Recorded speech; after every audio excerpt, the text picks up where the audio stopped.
I just got home from work like 20 minutes ago. Yeah, Occo got home, and then we started, pretty much. Hi, chat. Welcome. Oh my goodness.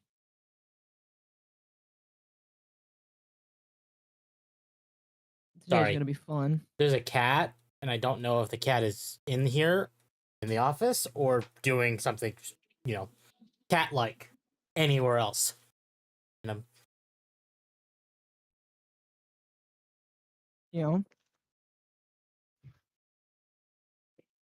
Oh my goodness, chat. I guess I have to continue coping now. Hello everyone, welcome back to Nightwave Live. Totally original, totally not copied, always original. Yes, so we have an interesting night. It was very disappointing to hear, because I watched the video, the one that we're going to be reacting to first, yes, while I was busy today, and I got so excited, and then we start streaming, and they're like, yeah, that was an oversight, and I'm like, yeah. Now, I'll admit I'm skeptical, only because I haven't seen the video yet. So we are going to watch the video. Temp still got that cope going, chat. Well, I don't want to believe something unless I have, I see proof of it. Yeah. It's like, I'm going to use this as an example. It's not the greatest example, but I'll use it as an example. If everyone's like, Silk Song has a release date announced, I'll be like, I want to see, proof of that. I want to see, hey, show me the release date. Then I'll believe you. We're agreeing to Warhammer. This might be true, but I'm still passionate about not having women in men's spaces. Yeah. I feel like I can say that. Well, okay. I'm gonna rephrase that. There's gonna be a sexist off the bat there. Women in men's spaces. So like, but I can hear Balatro. Are you serious? I can hear that.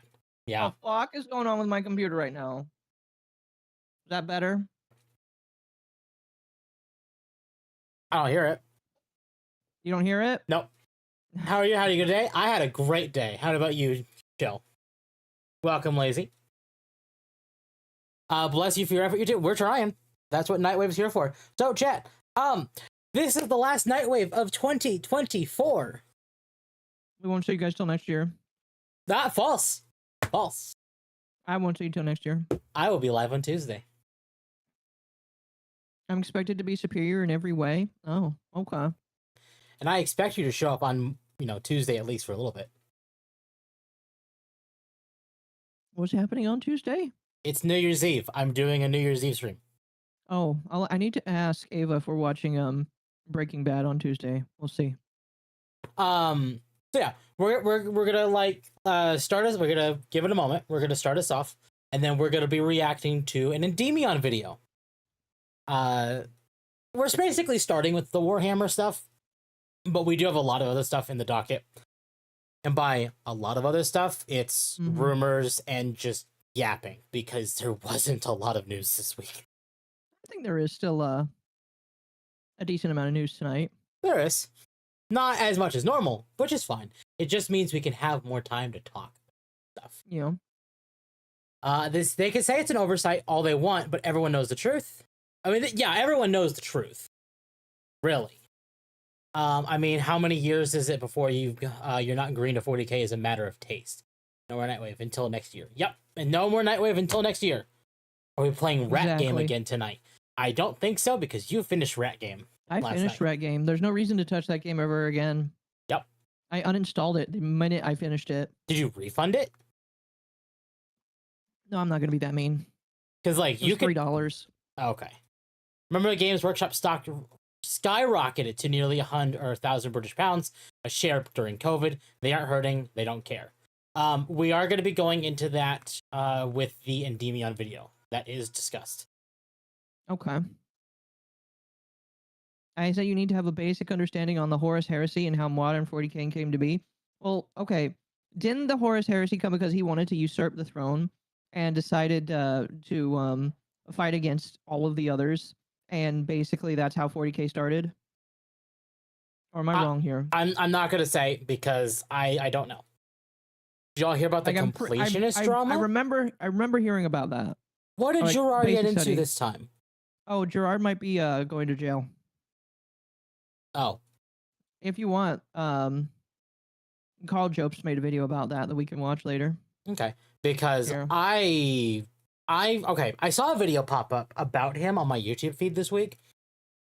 And it was like, he hasn't posted in a while. And I'm like, okay, well, no, he hasn't. So I didn't watch it. Here, it was posted 7 days ago, has almost 2 million views. Let me guess. This is the video. Great video. Where is it? I just posted it. Oh, in our that's in our area. literally the video that's been showing my feed. Okay. All right. Yeah, we'll react to that too. Yeah. When will you nerds set up a team and play Marvel Rivals together or Strinova? I have played Marvel Rivals, and Occo will play neither of them because they're PvP. Yeah, I don't play PvP stat chat. I would rather play Balatro, which, when I get into a groove with it, is pretty damn fun. It is fun.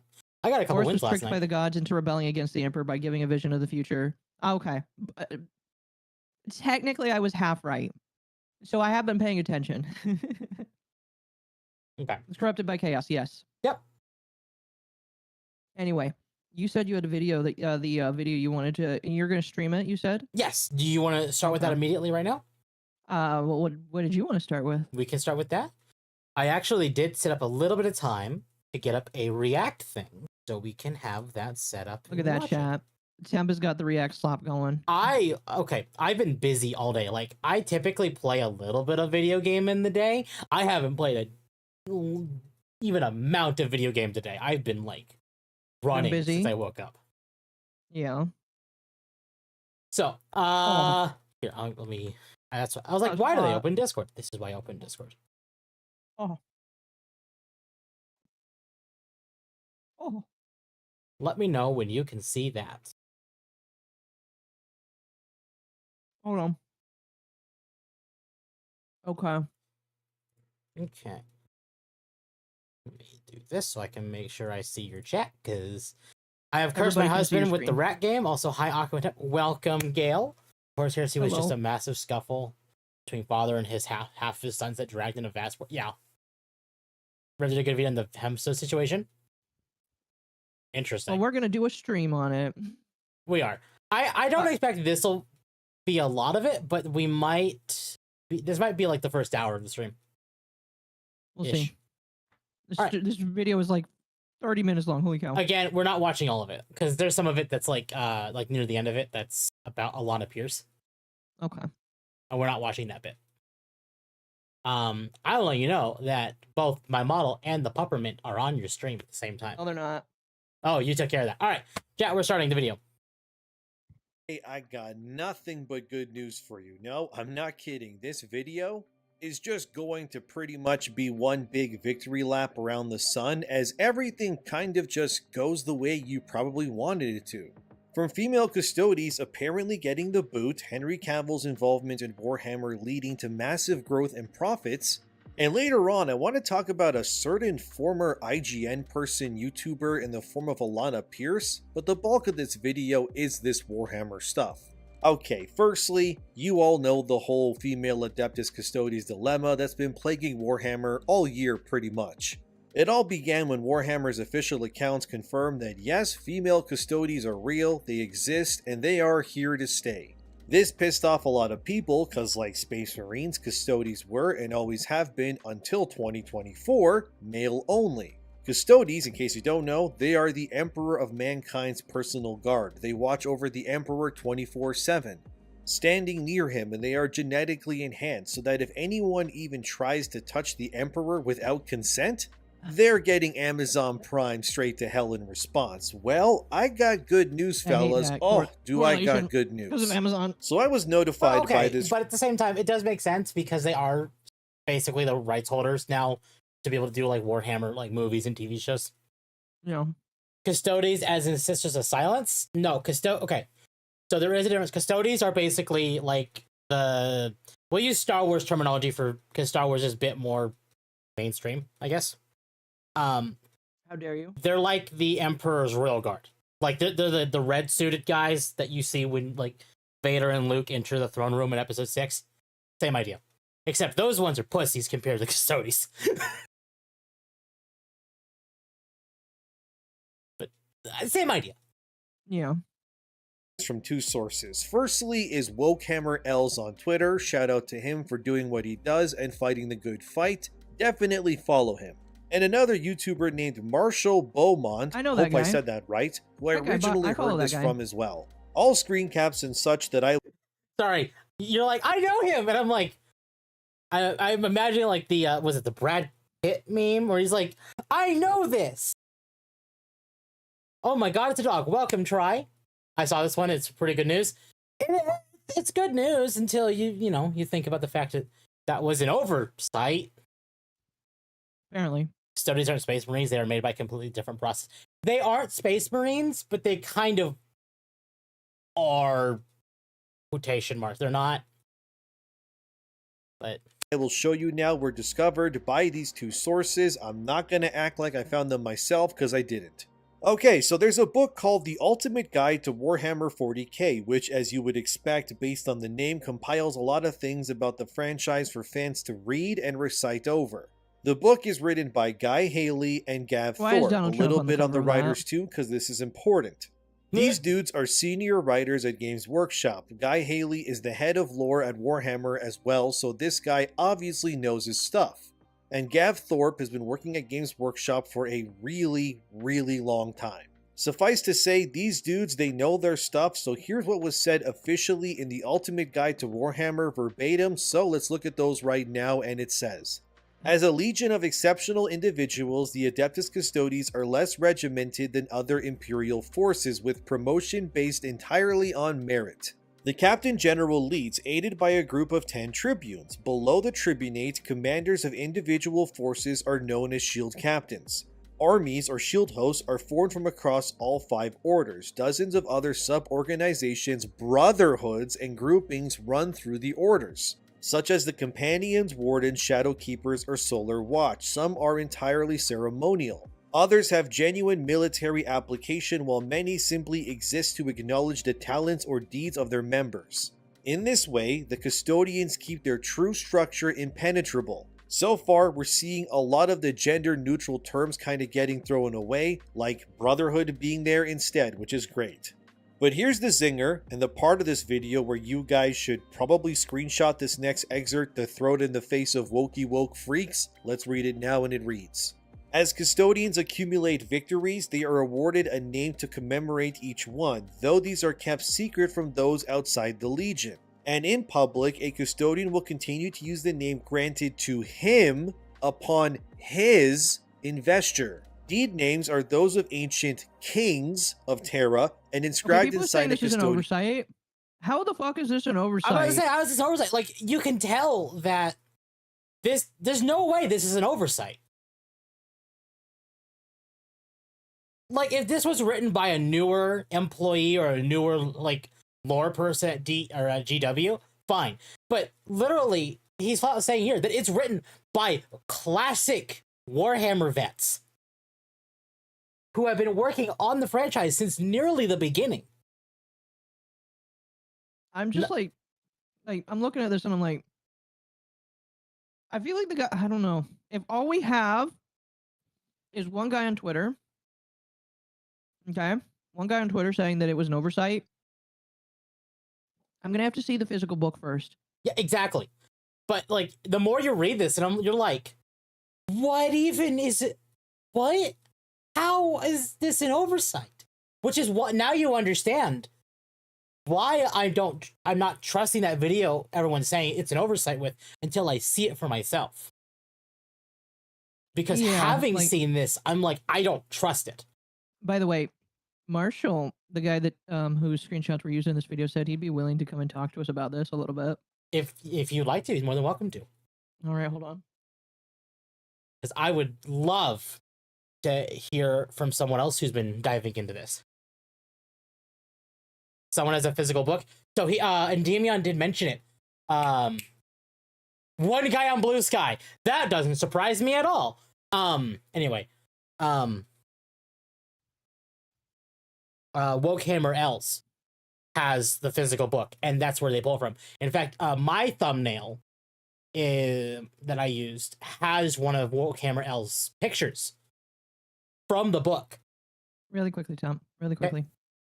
Welcome, Marshall. Hello there. Hey, okay, this is a little sudden. It is, yes. Give me a moment to add your Foogie to the screen. Yeah, take your time, take your time. How you doing today? Doing all right. It's just been, just chilling, just a boring Sunday. Yeah, Nothing really major. very, very, very boring, yes. Yeah. So, I just randomly, messaged you and said, hey, your stuff is in this video. Yeah, it's been making... Okay. I kind of set the Warhammer community on fire. I admit that. You do. A lot of people tend to attack you, and I look at your tweets. I'm like, this man does not invoke the need for a crusade here. Like, what are these people getting on about? Hey, look, I call my community the crusade. I'm not trying to burn the world down or nothing. But so tell me how you kind of discovered this, because you were given a pretty big credit in this video here. So I'm going to assume that you had a lot here to show off. Okay, so here's the story, like the backstory. So there's the whole thing in April. They released the 10th edition Adeptus Custodes Codex, right? Yeah.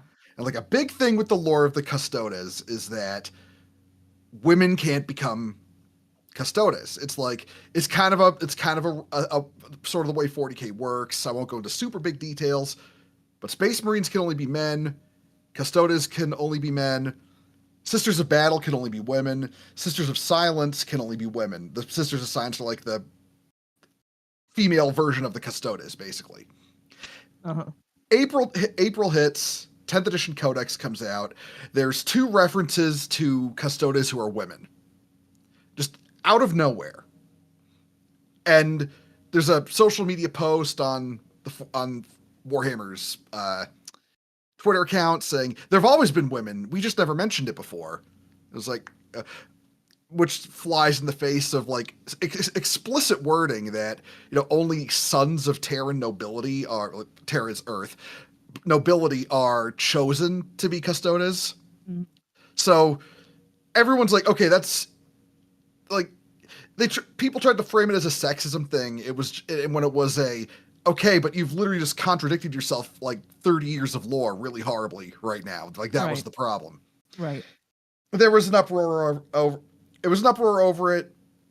It tanked sales for the model for the Codex and the Army in 10th, but it kind of went away. And then Games Workshop released an animation of a series called The Tides that featured a female custodian as a character. Right. And everyone was like, oh, okay, I guess they're doubling down. They're committing to it now.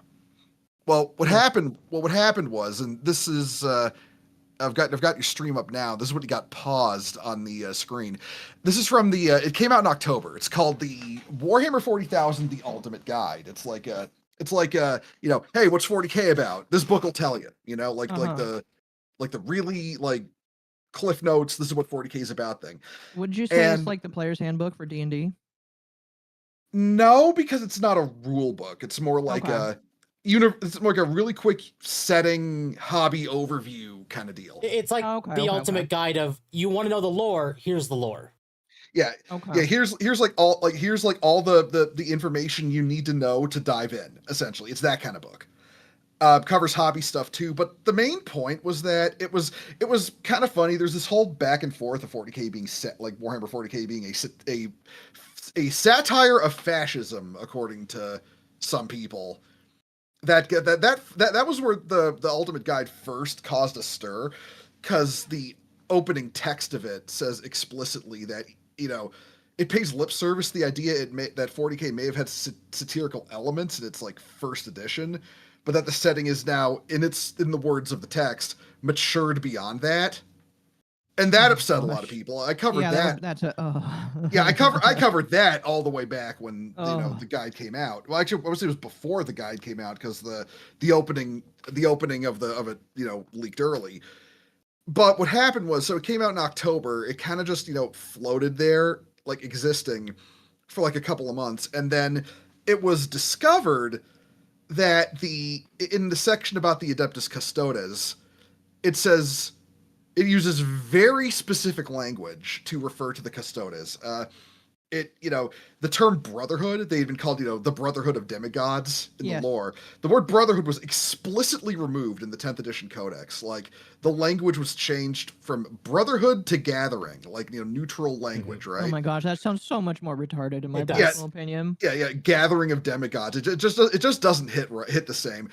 The Custodes section of the Ultimate Guide explicitly uses the word brotherhood. Like, it explicitly goes back on the neutral language to use the term brotherhood. Now that would be, that would raise eyebrows. But then what happens next is that the section after that is going into the the lore of like how Custodes get they have it's a sort of thing in the lore. They have extremely long names that from their built up accomplishments. Like, one dude's name fills an entire like tome of Eldritch lore. That's how long they are. Yeah. But when describing this lore, it very specifically uses the following language, and I'm gonna hold on. I've got to find the exact thing. I want to quote this properly. Let's see. Is it this one? No, that's the one with Brotherhoods.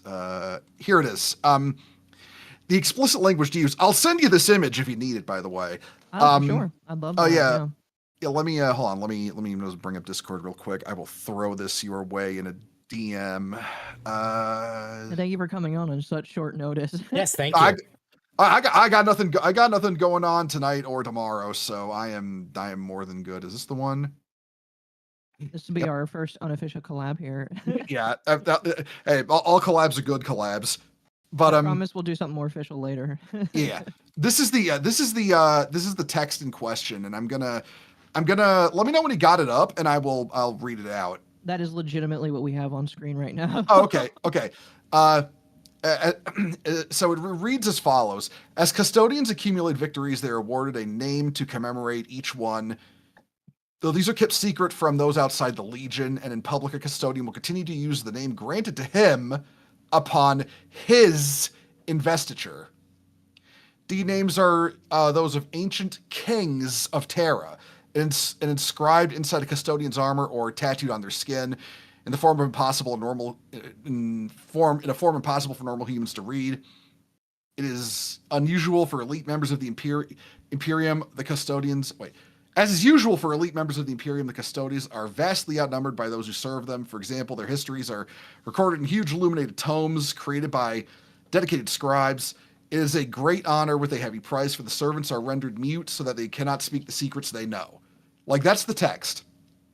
The point is that it very specifically, when referring to a custodian, like just a generic, could be anyone custodian, very specifically uses male pronouns. Granted to him upon his investiture, and also the fact that these are the names of kings of Terra, like male rulers. So this is a direct counter to the idea that a woman custodian could exist, because like this very specific language using, male pronouns and male terminology. Right. In a neutral sense, as in when you think of a custodian, this is what you think of. Right. For sure. Right. So this was noticed. I did my video on it, and it's like there's no real, other way to go about it. When it comes to the way, lore is published, this is a direct counter to what has been published before. The episode of the Tithes, the animation, and the Codex. This is a retcon of the idea that female custodians can exist. Right. Now that was the first bit of the drama. what happened next is, I mean, okay, what happened next? First, there was a lot of coping about. Well, you see, this was written years before the Codex released, so it doesn't count. It's like that came out of nowhere. That literally came out of nowhere. It's safe to assume, based on release schedules, that this was written after any kind of decision to retcon women and the custodians would have been made. Uh-huh. Because like the animation would have been in production since at least 2022, along with probably the Codex. So this would have been gone into production after and every confirmation to add female custodians. Right. Then they tried to say that, well, it's not published by Games Workshop. It's not. It's published by a company called DK, but it's written by Guy Haley and Gav Thorpe, who are... Guy Haley is literally the dude at Games Workshop who organizes all the lore. And he also publishes he writes novels for Games Workshop. Gav Thorpe is a former employee of Games Workshop. He quit in 2008, but he's still under commission for Black Library, that's their novel publishing wing, as a writer. So he still writes novels for Warhammer. Yeah. So this is officially represented by two of their senior writers. Now, eventually, and here's the next image I'm sending you. Eventually, now, Gav Thorpe, one of the two authors, he left Twitter for Blue Sky. I'll let you take of that what you will. Yes. But he basically got asked on Blue Sky, are female custodians still canon?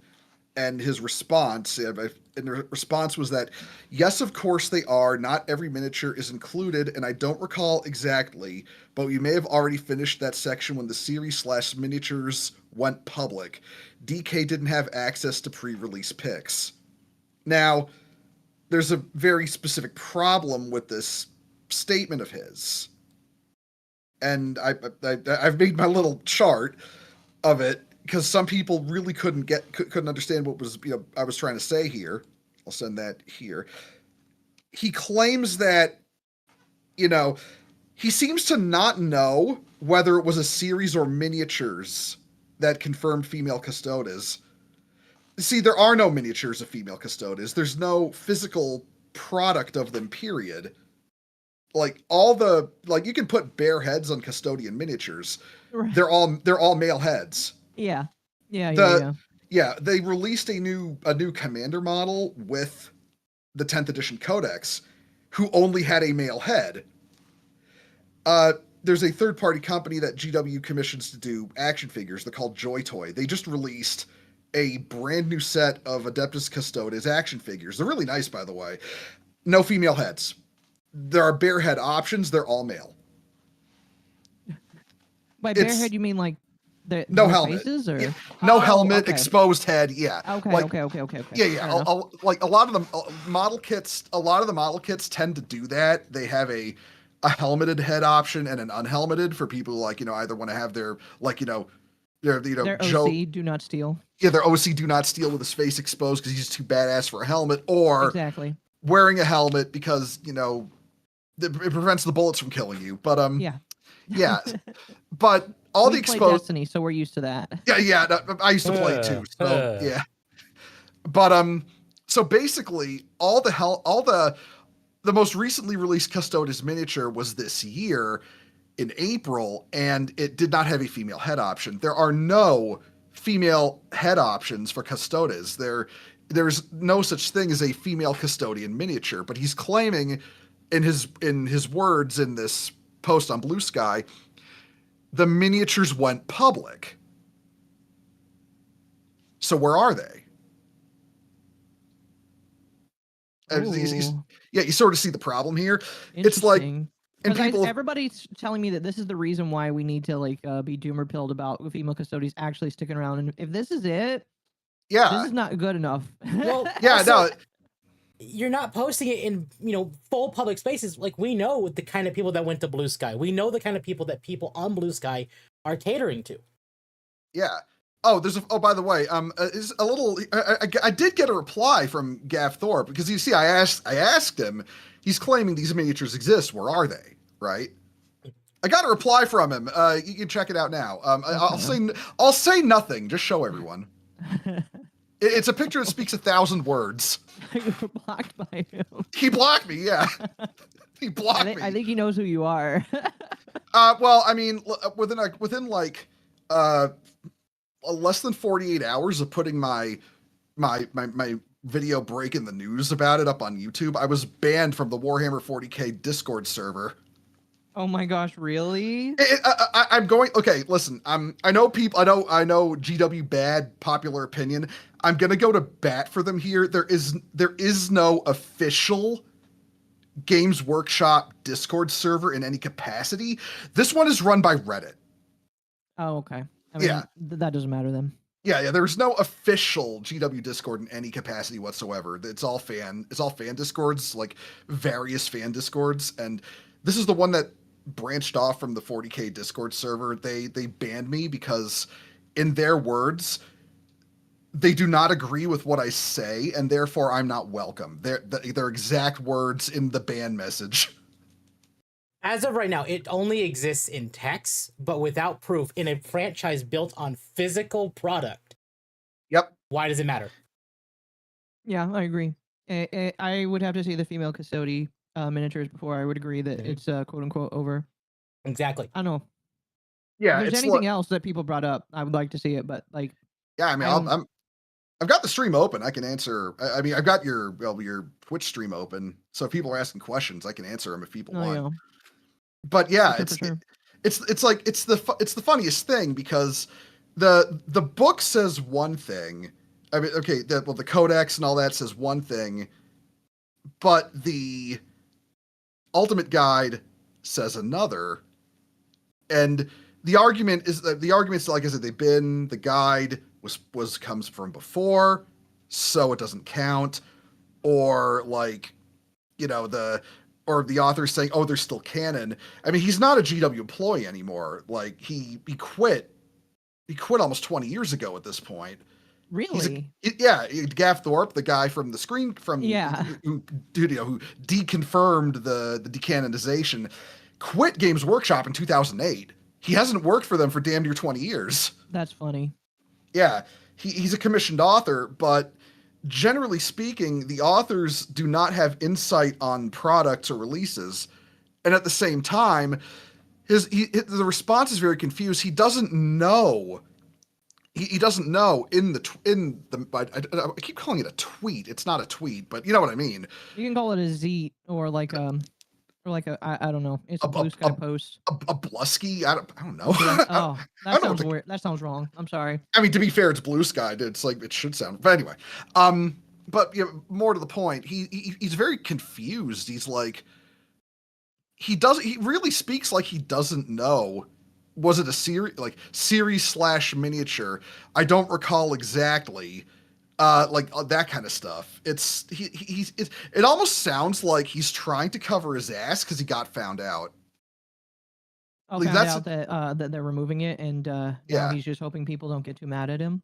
Yeah, because Gav Thorpe is he's got a bit of a history with being he's got a history with like woke stuff, basically. Yeah. He's one. I like to call him one of the 3 problem child writers at Games Workshop because of his politics.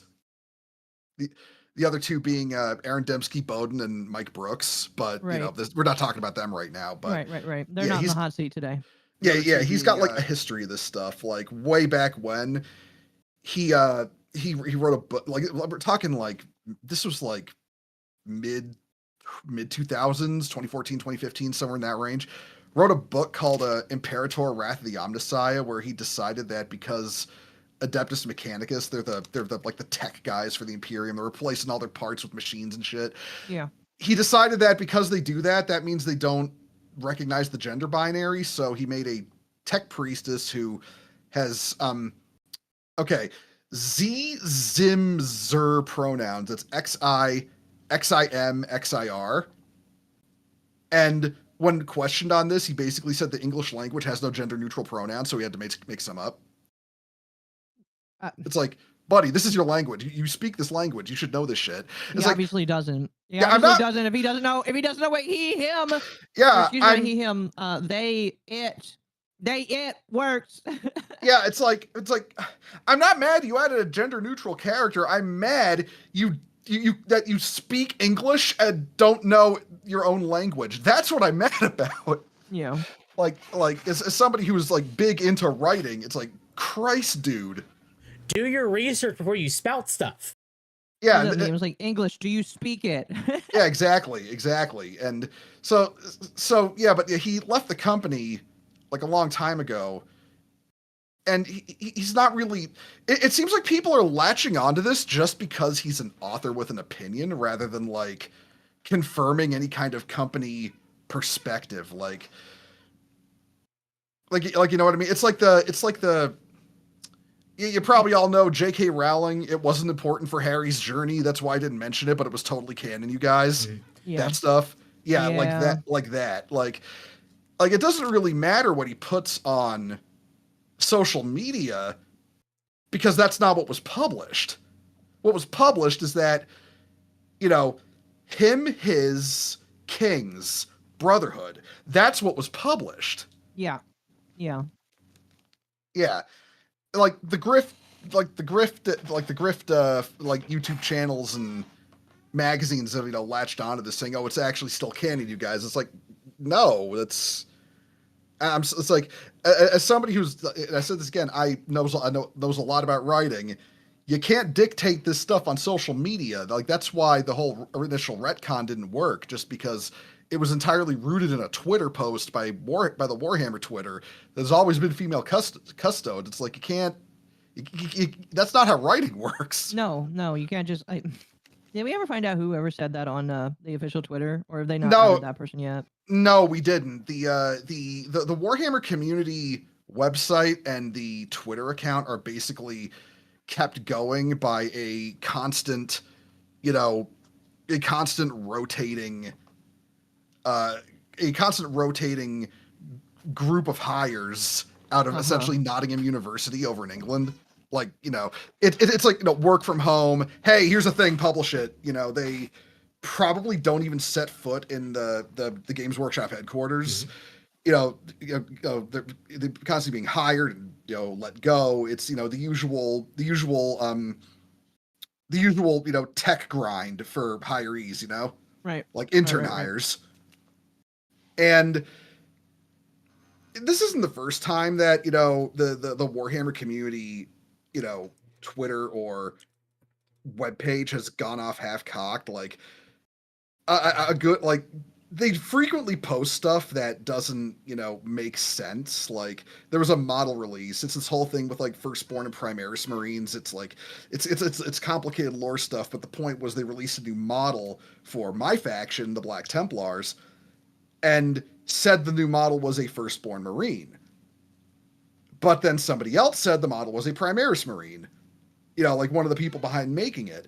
And this led to a whole confusion because the Warhammer community website said one thing and the creator of the model said another. And then eventually they were just like, oh yeah, no, he's Primaris. So there was another time a while back, they do this thing called the rumor engine where they show a sort of black and white part of a model to, like, you know, build hype. And they, you know, they made like snarky comments in the article, like snarky kind of woke comments in the article about it looks imperial. So it's obviously someone who doesn't believe in human rights, you know? Right. And within like a few hours, it was edited out to say something else. Probably because they know that's a stupid fucking idea. Oh yeah. Yeah.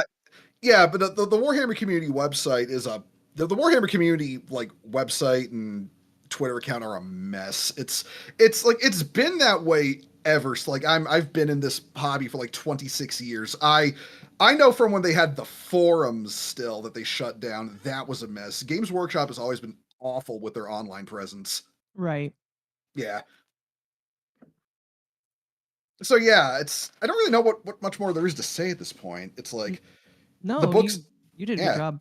Well, Yeah, well, thank you. Someone in my chat made actually a great point in saying not only, but there's proofreaders, and before they had to start publishing the book, since the decision to retcon the female Custodes in, the proofreaders would have had to have the pronouns changed. Exactly. The proofreaders, not to mention the editors, because proofreaders, editors, like they made this book with the full knowledge it was going to refer to Custodes as male only. Exactly. And if the book came out in October, why are they only saying it's false now? That's the thing. The entire idea that it was written potentially years ago, and then like a year, 2 years ago, and then just published now, it came literally out of thin air. Mm-hmm. It's just people just started saying it, and some people just like, oh, that's truth now. It's like, but that is not an official. That's not how this works, sir. Yeah, it's not an official fact at all. You're just saying that. There was another guy who was actually kind of funny. I mentioned this in my own. I made the video. I made a reaction video to that because obviously people got really mad at me for making that initial video. That, yeah. Yeah, and then I did another one about basically what I'm talking to you about now. Yeah. But it was in the second one. This one guy, he was spewing all kinds of crap. So I was like, whatever. I just blocked him. It wasn't worth my time basically. But let me find his post. This was the guy who really started saying it was, it was made later. And he made this really like hilarious claim. There's 3 images for this one. Mm-hmm. Because it's like if I'm gonna shit talk the people shit talking me, I will have receipts. I appreciate that. Yeah. This is them. This dude basically said he made this claim that he's part of some super secret club that knows about the upcoming releases and that they're going to release female Custodes in the Horus Heresy 3.0, the new edition coming next year. It's like Horus Heresy. Quick context. The Star Wars prequels? Yes. It's the Star Wars prequels of Warhammer. It's like the miniature game based on the big war that left the Imperium, where chaos got into the Imperium and everything got fucked up and destroyed, and that's why they're in such a bad state. Right. Yeah, that's the long and short. It got a 2.0 remake a couple years back where they started also porting a lot of the models for it were resin and really obnoxious to work with. So it was also way more expensive. They started porting these models over to plastic with some new rules, and the plastic is cheaper to buy and easier to work with. And this guy is saying that, they're going to release a Horus Heresy 3.0 and the launch army will be new models for the Custodes, who are also an army in Horus Heresy with female models. And he's in this super secret club. Oh, they know. They have the details. Here's the part I'm going to show you that proves me right. And then it's like, it's you literally written this on Word. It's literally the this whole thing was literally the meme of the Principal Skinner in the Aurora Borealis, because everyone was like, "Can you show us?" And he's just like, No. Yeah, exactly. He doesn't want to lose his leaking ability. Yeah, it's like he apparently knows. He's got the proof. He won't share the proof. He won't, he could end this debate right now, and wait a minute. Hold on a moment. Is this guy a pretty decently known person? He's a literally who. He's a literally who. The only reason why I ask is because this guy, he has a verified account. That's why I was curious. If this guy is saying that if this guy is leaking, here's the thing. Here's why I don't believe this is real. If this guy is leaking real shit, he would be out so fucking quick. Oh, yeah. So fucking quick. They would have booted his ass. Yeah, we would never hear the end of it. So I do not believe this man. There's also context. When it comes to the Horus Heresy itself. So the way Games Workshop, they've got 4 big games split into 2 genres each. There's Warhammer Fantasy, and there's Warhammer 40K, fantasy versus sci-fi. Fantasy has 2 games. There's the primary game, which is Age of Sigmar, and then there's it's advanced Warhammer Fantasy. It's called Warhammer: The Old World. It's actually a remake of an older game that they shit canned a bunch of years back, but then brought back because everybody was pissed. There's a history there. And then on the 40K side of things, you've got Warhammer 40,000. That's the main game, the main sci-fi game. And then you've got the sort of advanced version, which is the Horus Heresy. Now, the way they do things, they generally have a set release cycle for Age of Sigmar and 40K. It's like every 3 years they do a new edition, right? Uh-huh. Now, the way they've said they're going to do it with the old world and Horus Heresy is that they're working off a these are the rules. We will occasionally release campaign books and all that, but we're generally not going to do a cycling release schedule with these. Like they come when we feel like it. Yeah, basically, they're not go. It's like Advanced Dungeons and Dragons, like that versus D&D, which keeps pumping out new editions where AD&D kind of just stays the same. It's kind of like that, or Commander Decks and Magic. Yeah. Like they've said, we're not going to do cycling releases with these. We did the 2.0 update to revitalize Horus Heresy because it was kind of in a rut, but that's really it. We're not going to do new additions. We're not going to do new edition cycles. If we do update rules, it's just going to be like a digital kind of FAQ kind of thing, minor changes, but no, like here's the new $50 rule book, go buy it. Like they're not going to do that with Horus Heresy. I really hate it when game companies do that, by the way, where they just endlessly sell the same book with minor tweaks. Yeah. I just hate it so much. The internet exists now. I don't need the same book over and over and over again. But Occo, money. I don't care. But I money. hate it. I hate it so much. I mean, I'm sorry. Like, sort of. I don't know if you're a dog girl or a cat girl or a squirrel. I don't know what you are. I'm so sorry. I'm being no, you're fine. Temp is a dog. I'm being racist as hell right now.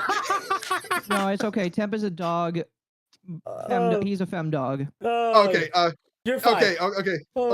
But yeah, it's like they're So yeah, I mean, it's like you're joking about we want money, but I mean, keep in mind, Games Workshop does sell models that cost as much as a used car. Well, right. Well, I went to a Warhammer store like a month ago, and I was gonna buy one of these basic Sister of Battle models, like one of the singular models.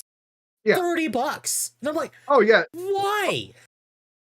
Oh no, there's if you ever want to have your mind absolutely blown, if you go to warhammer.com, just look up, just type in the search Manta, and here, let me do that. Prepare to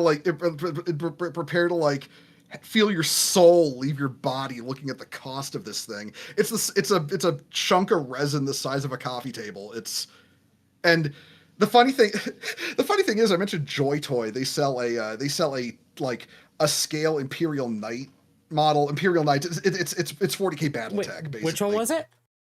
The one I'm talking about. Oh, the one I told you to look up. The Manta. It's a Tau unit. It's like a giant flying fortress kind of deal. I'm waiting for the moment where they see the Manta's price tag. Here it is. I'll let them know. Let the audience know. Hey, chat, I'm putting this on screen for you. There you go. Enjoy the $1,875.50 flying fortress. Oh yeah, it's one thing I'll never like. I don't know. I criticize. Yeah, they rarely produce them because they're kind of a specialist item. Like this isn't something you will never encounter in your average game, but all the same, it's like, yeah, it's wow. like, yeah, like those things are like that thing. Like in terms of fielding it on the tabletop is like 2.5 armies worth. Like because things are done by points, Like it's like a point buy system to assemble an army. That's like 2.5 armies in one unit. It better fly for real at that price. No, really, that thing better be a drone I can use. There's probably some mad lad out there who's wired up their Manta with fucking propellers and shit so it can actually fly. It's like I'm not gonna Defend Games Workshop. I do try to remain objective though. Like I'll go to bat for them when they actually haven't done anything wrong. When they do things that are wrong, I'm like, God damn it, not again, you know? The prices of Warhammer are one of those things. I will never defend that. No, for a hobby you want people to get into, like a $30 price tag for a small, maybe 5 miniature bundle, cool. That's not bad. 30 for a singular model the size of my thumb? Yeah, I mean, it's kind of shocking because I got like brain rotted super hard on like Mobile Suit Gundam recently by a VTuber friend. Uh, uh, Millie also goes by Androgen Echo on Twitch. She's a really cool person. She brain rotted me on Gundam, and I bought some Gunpla, and it's like I bought 2 Gunpla for like the price of like one squad. Actually, less than the price of like one squad of Space Marines. It's fucking ridiculous. I'm sure you were surprised. Yeah, it's like literally bought 2 of my favorite mobile suits from Gundam 0083, and it's like, oh, and I got enough left over for like a cheeseburger. Like, what the hell? Chat, we found a worse one. The Mars pattern Warlord Titan body. Oh no, this one's even better. You want to know why this one's even better? That's just okay. So That would doesn't include the guns. Yeah. Okay, so like Titans, for context, they're basically these Godzilla-sized super mechs that can blow cities up, and like tactical nukes are just spam fire whatever weapons for these things. This thing is the size of a child, and that is when you pay the damn near $2,000 price tag on this thing. That's just the body.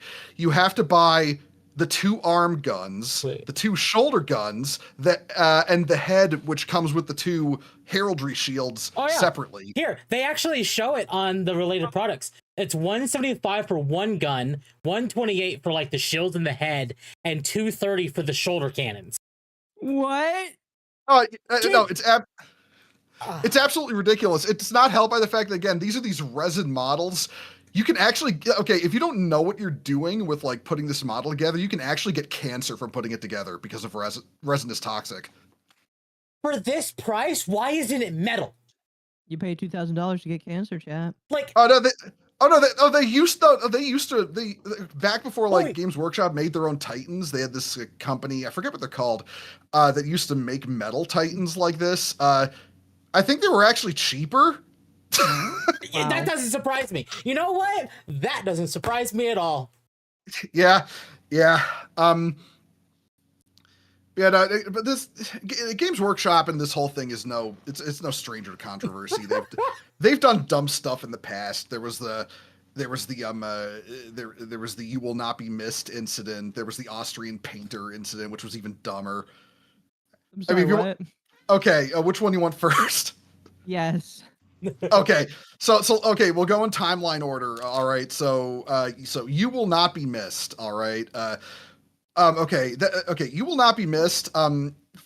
For the wider context, it's the so the opening like scroll of 40K as a setting, like how Star Wars does the da, da, da, da, and it's got the scrolling text. Like that's how they do. 40K has one of those. It's this big long speech about how miserable the galaxy is, and the final line of this is, but remember, no matter what happens, you will not be missed.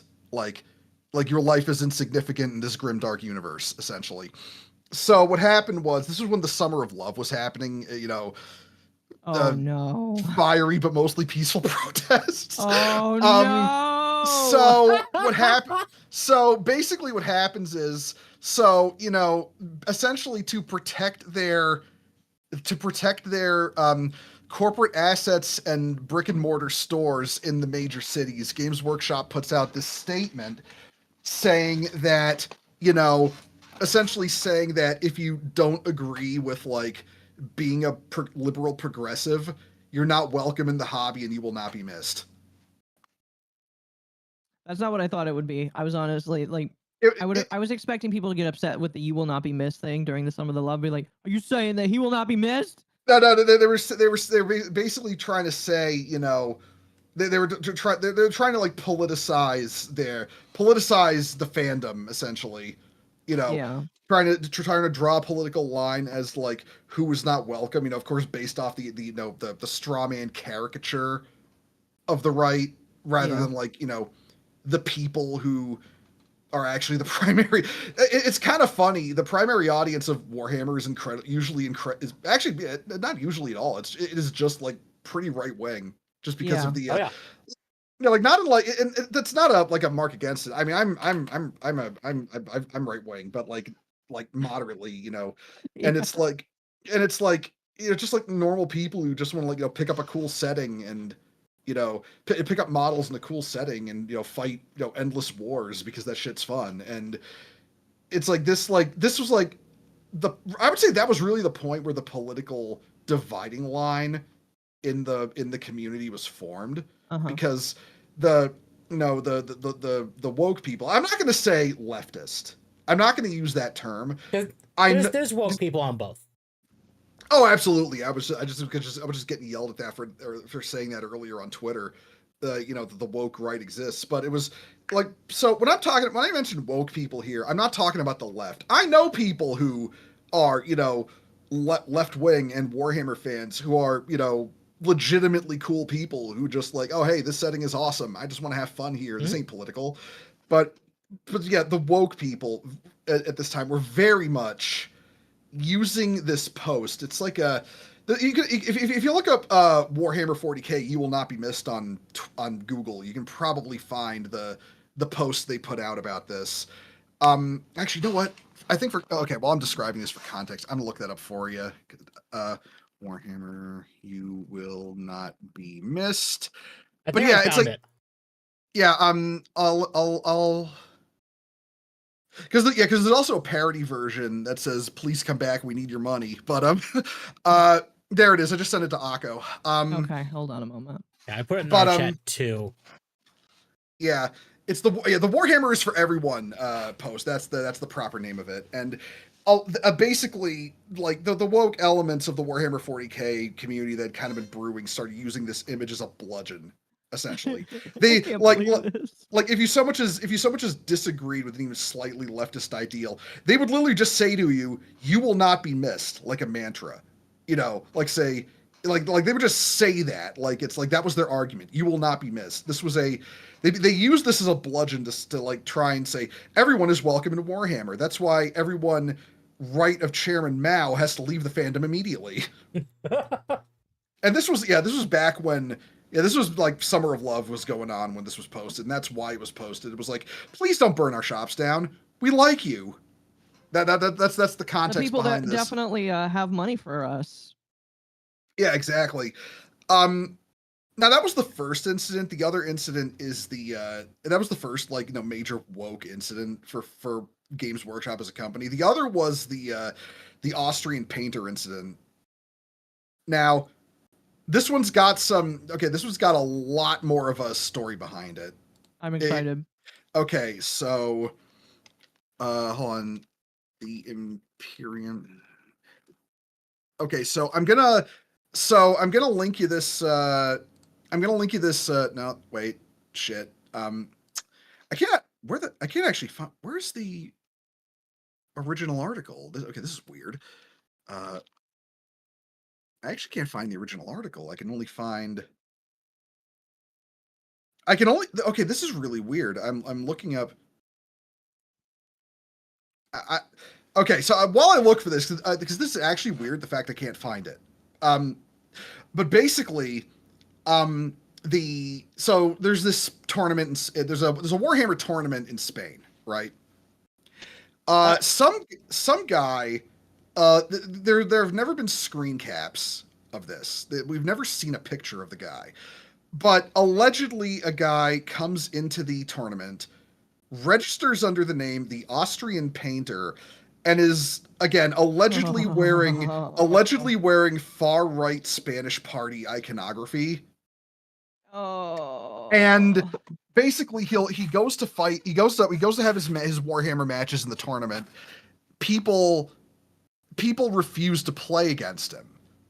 I can understand. Okay, just on principle, if you called yourself Austrian Painter, I might be afraid to play against you. That's no, I absolutely agree. Look, I have a reputation among the woke side of Warhammer as the Nazi arch transphobe of the Warhammer community, which is hilarious considering I stream with trans girls pretty regularly who are really good friends of mine. I think you and Archcast can definitely get along on that front. Yeah, Arch. I've never actually talked with Arch personally, but we're mutuals on Twitter. So yeah, but yeah, so the guy goes to do his matches with people, and they concede. They don't concede. They refuse to play, but under tournament rules, that's a concession. The Austrian painter wins, right? So he advances like 2 stages through the tournament up until a guy actually plays against him, and he loses like horribly. So that's what happens at the tournament. I'm pretty, if I had to like wager my schizo theory guess on the whole thing, he literally did that just to get people to quit. It was a troll tactic to get people to quit, but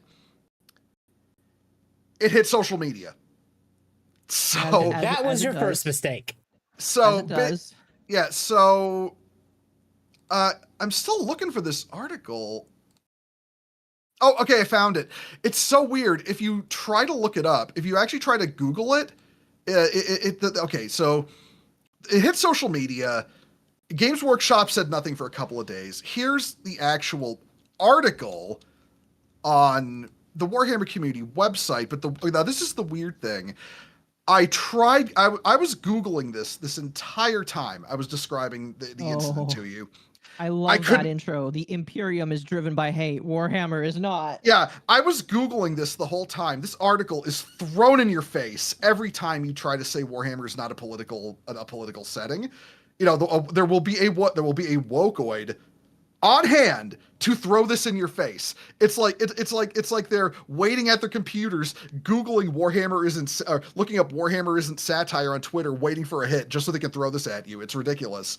But so this is the weird thing. I'll come back to this. I could not find this on Google anymore.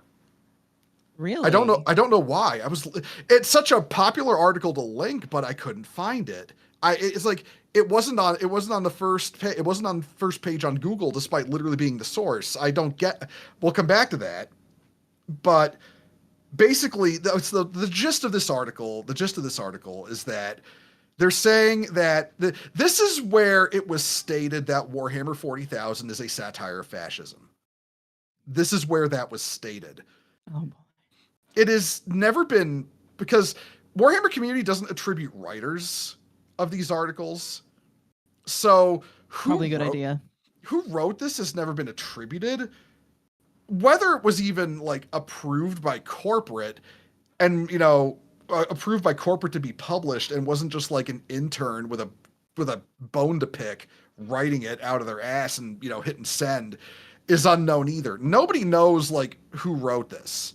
Mm-hmm. But the general point is they say, completely contrary to the words of the creator of Warhammer, Rick Priestley, and another, major figure in the creation of 40K, Andy Chambers, both have said verbatim, Warhammer's not satire. But this article says that it is, and this is basically, whenever you see somebody say Warhammer satire, this is their source. Like this article right here. And it makes all kinds of like high-minded claims of like, we're going to combat fascism. Fascists are no longer welcome and we're going to make sure of it. Devoting resources to combating this stuff. Nothing came of it. Yeah. Nothing came of it. It was put out, and as far as Warhammer community, like the organization was concerned, forgotten about before the data was sent. Nothing has ever come of this. The promise is made, anything. But this is still, once again, used as a bludgeon by politically intoxicated people claiming to be Warhammer fans. And that was the second, like, major woke incident. And the third one is what we were talking about earlier, female Custodes. Right. Like, so when it comes to, like, actual, like, what you could call wokeness in Warhammer, that's really, those 3 incidents are kind of it. Mm-hmm. Yeah. But again, we've had, obviously, I don't want to go too deep into real world politics, but we've had like a bit of a shift. We've a bit of a shift. We'll just say that we'll have a bit of a shift in the past couple of weeks. Companies making very obvious, shifts in policy regarding what they, show and will depict in their settings. Well, a great example of this is Amazon approved the Warhammer show, and Henry Cavill is going on board with that. The fact that Cavill's on board with it after what he's been spouting lately shows there was a shift. Yeah, concerning the whole female Custodes thing, there was there was a rumor that Amazon was behind it. It was literally, from a 4chan post that said, "Oh, it was Amazon's fault. They demanded female Custodes because they want basically the guys, I want to say something to the effect of the Eisenhorn series was going to be adapted. It's a classic 40K novel series, like one of the I'd say top 3 choices for making a first TV show out of. The 4chan post said, they said Eisenhorn was going to be the first show, the first book adapted. And the Amazon executives wanted a strong female character as in the show to be the thing where the male main character is basically second fiddle to her. That's what they said Amazon wanted. And that they didn't want, they thought the Elizabeth Beckwin, she's the female lead from those books, wasn't a good enough character because she wasn't physically powerful. And then they said, okay, so she has to be a physically powerful woman. So then they suggested Sister of Battle. Those are the female opposite of the Space Marines. Yes, yes. They're not. They're not genetically engineered like the Space Marines, but they are so faithful that they can manifest battlefield miracles. So that's their superpower. The fact that they're not augmented either, like Space Marines, makes them more impressive. Yeah, but so according to this leaker on 4chan, the next thing was they suggested a Sister of Battle because physically strong, like a training from hell SEAL Team 6 level soldier in power armor, right? And apparently Amazon said, no, you can't do that because they're religious. Yeah, that doesn't surprise me at all. So at that point, according to the leaker, Amazon said, you need to do an Adeptus Custodes to be the female lead. And they're like, well, that's not a thing. There are no female Adeptus Custodes. And Amazon's like, I don't care, make it happen, or there's no deal. That's according to the leaker, that's what went down. Mm-hmm. I do not believe this leak one bit. I have my little schizo theory on what happened. Because it's my little schizo theory, I will not go into it now because I don't want people to bank off my personal, beliefs as to what happened because I think that's disingenuous. Mm-hmm. Right. But disingenuous of me is somebody trying to, provide context. But I don't believe it's true because I know Games Workshop well enough to be a company that will be shooting to the stars in terms of success, and then they will take a shotgun to their own kneecaps because they're stupid. That's why I don't believe Amazon did it. The idea of adding a female Custodes out of the blue for no real discernible reason that can be reconciled either with the lore or the motivations of the company is just a Games Workshop move. Yeah. I mentioned the Old World, the other fantasy game. The reason there's Age of Sigmar in the Old World is because for a long time it was called Warhammer Fantasy Battles. That was the Old World's in its previous incarnation. Right. They were kind of mistreating it as a game. They weren't really releasing new models. The new models they did release were few and far between. The rules were becoming bloated. The army sizes were becoming bloated and unsustainable for people trying to afford armies. And the CEO at the time, Tom Kirby, his idea to fix Warhammer Fantasy was to completely torpedo Warhammer Fantasy Battles as a setting and create Age of Sigmar, which would replace it. And they invested tons of money and effort into making this Age of Sigmar game. It fell on its face. Uh-huh. To this day, it is the least popular Warhammer game, of the main games. And there's rumblings that Necromunda, a 40K side game, actually outsells it. Wait, really? So, yeah. It was the fact that, so they make a off the cuff campaign for Warhammer Fantasy Battles called the End Times. It completely torpedoes the existing storyline from the previous campaign, ends the world, and then like the universe is completely destroyed, and then they create Age of Sigmar out of whole cloth from that. And it was not popular at the time. It was so bad for Games Workshop was in such a bad place due to Age of Sigmar. They were in danger of going bankrupt, and Tom Kirby, the previous CEO, was replaced, like fired and replaced by the current guy. His name's Roundtree. He's the current CEO. Yeah. And like years later, they because they weren't doing anything with the old Warhammer Fantasy license, they gave it to Creative Assembly and they made Total War Warhammer, which was based on old Warhammer Fantasy. And that sold gangbusters, became probably one of the most popular strategy games ever made. And people wanted to get into this setting on the tabletop and then found out it didn't exist. Mm-hmm. So Games Workshop was like, oh shit, people actually like Warhammer Fantasy. So quick, bring back all the old models, write new rules. And that was the old world. They were trying to profit off a setting they themselves destroyed for a quick buck. That's it. That's a Games Workshop maneuver, a classic one. So the idea that they would just fuck up somehow and put female Custodes in off the cuff is, like I said, that's a Games Workshop move. Right. That's why I don't believe Amazon actually did it. I can definitely see and agree with you on that one. Mm-hmm. Yeah. Absolutely. Yeah. Like I can, like, if you want, I can say my theory. Like, again, It is up to you. It is we are a smaller stream, so that is up to you. okay. Full disclosure.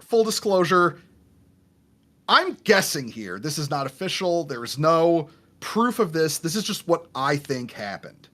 So now we said before they had the animation thing. It's called the Tithes. It was like a 3-episode, it was a 3-episode anthology animation on Warhammer Plus.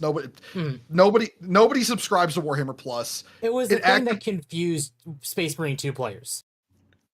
Yeah, because like the first Warhammer animation off of Warhammer Plus was the secret level episode. Mm-hmm. To give you an idea, it's a subscription service. They were trying to pull a Netflix with Warhammer animations and related shows. Nobody likes it. Nobody subscribes to it. It actively costs them money. They bleed money keeping this thing going. So they had a series called Pariah Nexus. It was about Sisters of Battle and Imperial Guard and a lone space marine, like lone survivor of his unit fighting Necrons. But I guess they wanted to do a follow-up to that because the first episode of the Tithes is a follow-up to that. I'm guessing that was the motivation to make the Tithes, but the second 2 episodes, one is about a custodian and a Sister of Silence collecting psychers because people with psychic powers are like collected by the Imperium for various reasons. The big one being they feed them to the Emperor to keep him alive. Yep. And that was the second episode. That was the one where they debuted an actual, like, not physical, but a artistic representation of a female custodian several months after the Codex. It still doesn't reconcile where they come from. Like, I watched the episode. I was like, okay, I can't just judge this without watching it, even though I don't like what's in it. So I watched it, and I will admit, if the character Tirith, she's the custodian in the episode, I feel like I will say with all honesty, if they led with this, I think it would have maybe softened the blow, but the damage had been done by this point. Because the original female custodian that's mentioned, her name is Kesh, is the kind of obnoxious girl boss you expect out of like an MCU movie these days. Was trying to like win something called the one in the Codex. Kesh tries to win a blood game. It's a thing the custodians do. Try to get to the Emperor and kill him. That's what a blood game is, and the whole point is like you try to break into the throne room and kill the emperor, and it's a test of the custodians' abilities and other custodians to protect the emperor. That's the purpose of it, because like that's their big job. They're the emperor's bodyguards, and like that's the purpose of a blood game. Kesh, this female custodian in the Codex, tries to win a blood game by teleporting a virus bomb into the throne room where the emperor resides. A virus bomb. It is a weapon that will destroy a world. So her idea of a blood game, of a logically done blood game, is to drop a planet destroying, for all intents and purposes, nuclear weapon into the throne room. And she was going to do this. Sounds like something a woman would do. And sorry. No, you're good. I'm the one who made the sexist joke. Yeah, but so it's like she's going to do this. Like, this thing is armed. This thing is ready to blow. She is going to blow up the throne world. The kill the emperor. Like, actually kill him. But then other custodians teleport onto the ship, and it's like, oh, we got you. You lose. And then she's like butthurt, and then is like, oh, kill everybody on the ship because I'm upset. Like, kill all the mortals that work for us on this ship because I'm upset. Like, and that's how the story ends. That was our first introduction to a female custodian in the 10th edition Codex. And it just sounds like that she's a bitch. Yeah, because there's more context to what goes on here. Like the mortals who serve the custodians are like the cream of the crop, like the best of the best, like the best captains, the best techs, the best everything. Because the custodians, like, they're the last line between anything trying to kill the emperor and the emperor, you know? So the mortals that work alongside the Custodes, because there's only 10,000 Custodes ever at a time, the mortals who have to work alongside with them have to be the best of the best. And the idea that a custodian, even if one who doesn't respect mortals, would just casually kill all these people off is asinine. It's like, it's terrible writing. And I feel like if they'd led with Tirith, who's more of an actual how a custodian acts, I feel like that would have gone over a little better rather than this girl boss character Kesh from the Codex.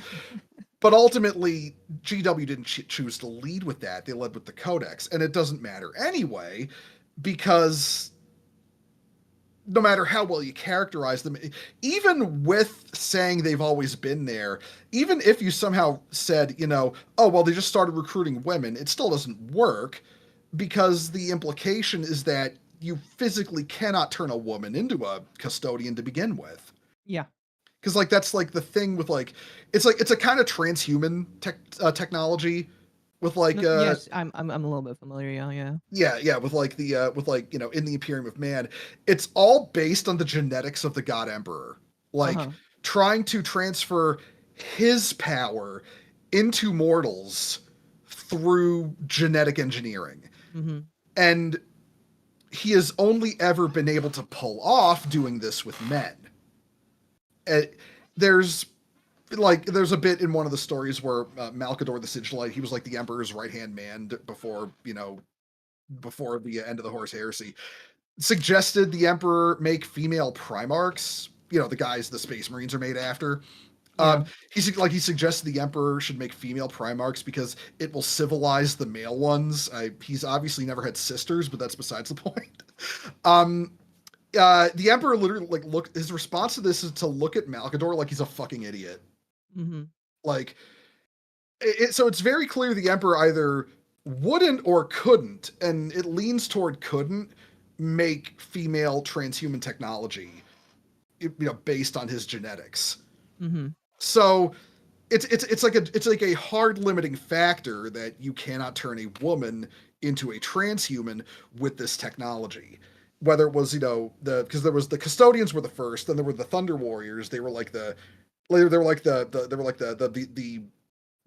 alpha run of the Space Marines during the Unification War, and then there was the Primarchs, and then from the genetic material of the Primarchs, they made the Space Marines. Right. And it's always been the thing that none of this works on women. And the custodians, it is very specific language in the codexes and the lore that they only recruit sons. Right. Oh my goodness. Kritosis, Yeah. thank you for the 5 gifted. Welcome, by the way. And that's the problem with just saying the female custodian has always been there from that lore context. It's like, okay, but if they've always been there, how can they even exist? You've said they've been there, but you haven't resolved the problem where the lore does not support this. Right. And even if you're just saying, oh, they're here now, it's a retcon. It's like, okay, but even from a writing perspective, a retcon has to be reconcilable with what came before. Like when they changed Necrons, they're the undead Egyptian Terminators, basically, from mindless robots to having like a detailed, history and members of their species, so much as you can call robots a species, that are capable of rational thought, and how their gods aren't actually controlling them. They killed their gods and now control the shards. When they did that big change between the 3rd edition codex and the 5th edition codex, it was a big lore change, but it's reconcilable with the 3rd edition codex because the 3rd edition codex is from the perspective of other people looking at the Necrons, where the Necron codex in 5th was from the Necrons looking at everyone else. So they don't clash, they work together, Right. The custodian retcon, it can't, the way they've done it, it can't work with the lore, even as a retcon, which is the big problem. Like, that's what people who are for it, like, either don't understand or don't want to understand. Not wanting to understand probably sounds like it's more accurate.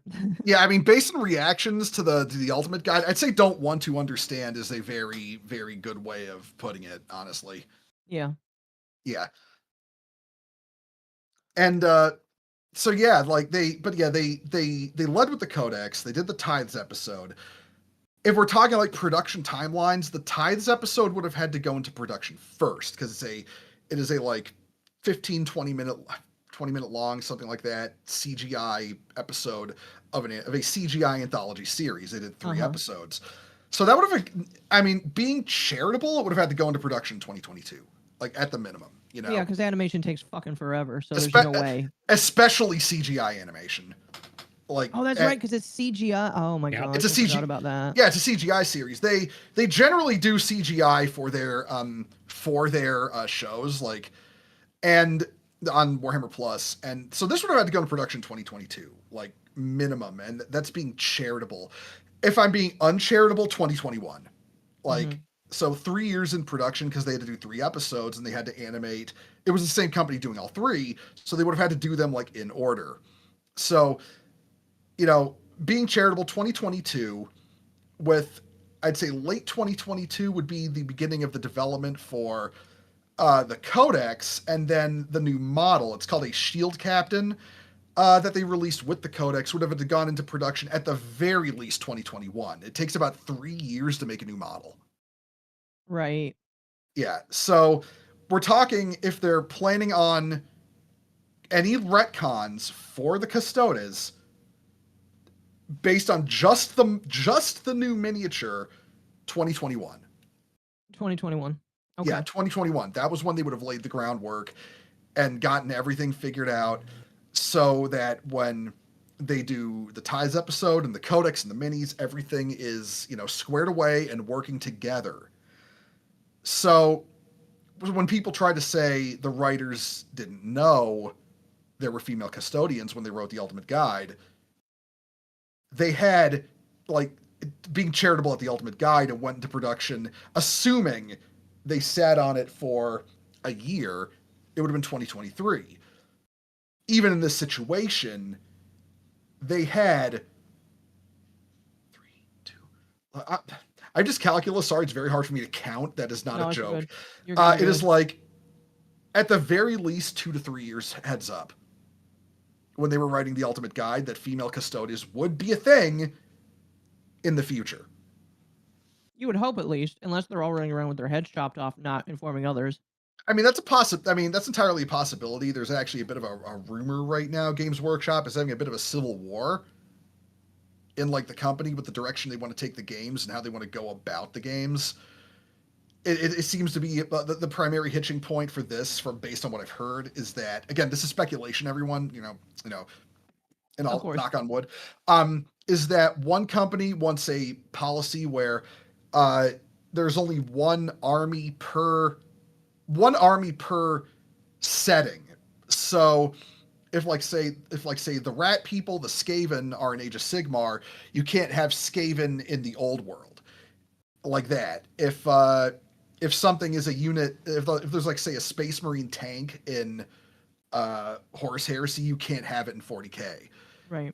So that's like, so the contention between these two sides appears to be that they're arguing over whether that's a system that they want to do. Like, it was like very recently in Age of Sigmar, they got rid of an entire army, the Beastmen of Chaos. They just overnight removed them from Age of Sigmar and put them in the old world instead. This was after the main storyline of Age of Sigmar hyped up the Beastmen as the next big threat. And then overnight, that was gone. Like, forget about it. It never happened. We didn't release this giant Beastman, $150 Beastman god model called Kragnos as the next big bad of Age of Sigmar. Forget that. We never did it. We're not selling him anymore. Oh, by the way, Beastmen, they're in old world. That just happened overnight. It's like, and nobody really knows why. There's some belief that it's GW slowly may want to phase out Age of Sigmar or lower their commitment to it. But I ultimately just think it's just the creators of both game systems fighting with each other. If this turns out to be true, granted. But more to the point, there was an incident in 40k earlier this year where they released, it's called the Imperial Agents Codex. This is like it's like a collection of, like, say, the Inquisition, the Rogue Traders. They're like like privateer pirates that fight for the Imperium, stuff like that. Like, they didn't really have a codex of their own, so they kind of just lumped them all into one rulebook. And part of the rulebook is you can take select units from the Grey Knights. They're like demon hunting paladin space marines, and Sisters of Battle as like support units. Like, you can take a limited number of select units. And there's a Space Marine faction that fights for the Inquisition called the Death Watch, or like alien hunters. They announced with the Codex, with the Imperial Agents Codex, that the Death Watch, who had previously been their own army, would no longer be their own army. They would strictly be Imperial Agents units, and you would no longer be able to pair them with other Space Marine models like you used to be able to.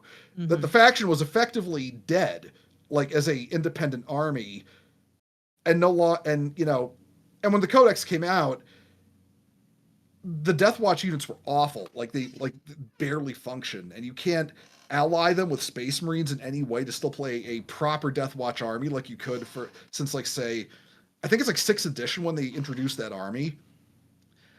And this caused so much uproar that I want to say it was October. By October, they said, okay, we're bringing the Death Watch back. We're sorry. We're sorry. Please don't be mad at us. So, yeah, there's some kind of internal conflict going on at Games Workshop, I'm fairly convinced. And the female Custodes thing may have happened due to that. I don't know. But my own theory on this, and this is like what I've been building up to. This is my speculative theory. Do not take this as gospel. Games Workshop does not animate their own animations. They do, like, they farm out. They farm out to other production companies, like right. Studio Blur did the Secret Level episode. They got the people who did Gundam Requiem for Vengeance on Netflix. It was a CGI series to do a Death Watch related short for Warhammer Day this year that they then put on Warhammer Plus. They don't do their own they don't do their own CGI, except I want to say I don't think they do in-house CGI at all or any in-house animation. So basically, I think whoever they hired to do the tithes, I think my theory is they crossed some wires. whoever animated the episode made the custodian character a woman on accident, and it was too late to fix. Is that your schizophrenic theory? That's my schizophrenic theory, because the whole idea to add female custodians makes no sense. I agree. Yeah, it makes no sense from a model release, concept, because they added one new model of custodians this year, the new Shield captain, male heads only. When they commissioned Joy Toy to do custodian models or custodian action figures, they're all male. Like I said before, you can equip them with a bare head with no helmet. They are all male. There's nothing in terms of a physical product to actually show this was any kind of like long-term plan they had. So the only way I can imagine this went down was that they commissioned this episode of the Tithes, from whoever animated it. They fucked up. They made the custodian character female on accident. And GW was like, "Oh fuck, what do we do?" And they were like, "Okay, try to pass female custodians by the player base." And it blew up in their face. It blew up in their face. That's like, that is maybe the only way I can imagine that, say Gaff Thorpe, like he says, being charitable, assuming the ultimate guide predates the Custodes retcon, like assuming that, being charitable, that is the only way I can reconcile that they didn't know to write Custodes could be women when they wrote that. That it was some kind of fuck up along the way, and GW decided to roll with it to their detriment. Like that's my schizo theory. I'll be honest, I would believe it. Yeah, it's the only way I can imagine this happened, and I can only imagine that the reason there is male inclusive because they after they would have got the results of all this still before when they were editing the Ultimate Guide, and the only reason I can imagine they kept male inclusive language or male exclusive language at all, that the custodians are male only, is it's like they're trying to like soft re-retcon it. They don't want to make a big deal out of it because obviously they didn't know where the optics were going to go before November. So I can only imagine they were like, okay, we're going to put this out. We're not going to say anything. And that's what I imagine happened. They just decided not to edit the Ultimate Guide or actively edit it to undo what they did. Like that's what I think happened. And I think Gaff Thorpe, the guy had me blocked on Twitter long before he had me blocked on Blue Sky. So yeah, that's a little context there. I genuinely think he does not understand what's going on in the editing room. I think he is genuinely ignorant. He probably is. I would agree with that. And he just he assumes that nothing has changed because that's what he wants as a writer for Warhammer. He wants the female custodians. He's like I said, he has a history of inserting woke stuff into the setting. This is what he personally wants, so that's what he's saying is still going on. And a lot of people just, in the aftermath when he said this, just decided to, and ironically enough, it's mostly right-wing grift tabloids and, YouTubers just decided to run with it as like, okay, nope, it's still canon. Like, I don't buy that. I don't buy that for a minute. Like that's basically it. I'd say that's where my input on this would cap off. Right. I mean, hey, I deeply appreciate you coming on and giving that because absolutely, thank you. I think me and Temp would have just sat down, watched the video, and been like, "Yeah, we don't agree with this." So yeah, I know. Providing a lot of much needed context that I feel like everybody here needed. Yeah, y'all just like DM me, and it's like, yeah, I know. It's like, oh, hey, I'll help. I'll help if you want. Yeah. I don't. Yeah. I don't want to take up any more of your time then, because I've got really nothing more to add. So. Oh no, you were fantastic. Yeah, I appreciate it. Yeah, I mean, if you don't got any more questions, I guess I'll just head out. Temp, I don't really have anything else. I You have don't any either. questions? You explained it probably the best detail we could have gotten. Oh, thank you. Well, I hope you have a good stream. Then I'm gonna pack off. I'll see y'all later. Yeah, I deeply appreciate that. Thank you so much. Yes, thank you so much. Yeah, no problem. And I'm sorry for racially profiling you as a squirrel. No, it's totally okay. It's fine. He's fine with it. A He's lot okay of with people it. have called me a squirrel. He'll deal. He'll deal. All right. You All right. know. Yep. Later, guys. Have a good stream. You Have a good too. one. Thank you. Come on. I didn't notice Akko's third title change. Chat, I changed it once I decided that we're gonna go with the idea. It that, adds to the meme. Yep. So I noticed my chat has been going on. I should say, because we didn't do our stuff again. Thank you, Marshall, for coming on. That was fantastic. It was absolutely fantastic. And honestly, probably saved us the time of having to react or continuously react to these videos. There's no point because Marshall just laid it all out. Yes, I agree. There, no need to continue through that. So we can honestly move on from Warhammer stuff for the most part and talk about some of the other stuff we had this week. But that was absolutely fantastic. And We chat. can move on to some of the speculation stuff now. If all of you like the content we produce, we don't often have guests, but we're very open to people coming on. But if you like the content we're producing, on both sides, it'd be greatly appreciated with the like and subscribe. Yes, like and subscribe. By the way, again, really quickly, Kritosis, thank you for the 5 gifted memberships. I deeply appreciate that. Let me go through my 2 super chats here. Wolf for 199 earlier. Treating J.K. Rowling tweets as canon was so dumb. I agree. 100%. I don't think anybody will disagree with that because all of her tweets were retarded. And Fasto, thank you for the 5. Akko, Tempussy, Inquisitor. I'm sick and have no business being up, but in the name of Bolussi, I shall bleed a coin in a weight passing out. That's disgusting. You should go to bed. That is... Go to bed. Yeah, that's right. Get some sleep. Go to bed, Festiva. Temp and the Chipmunks. Tempendales. No. I hate it. Tempendales. You know that's going to happen now. Yeah. And you created it. I did not create it. Thank you. You just created it. No, it was me? in chat.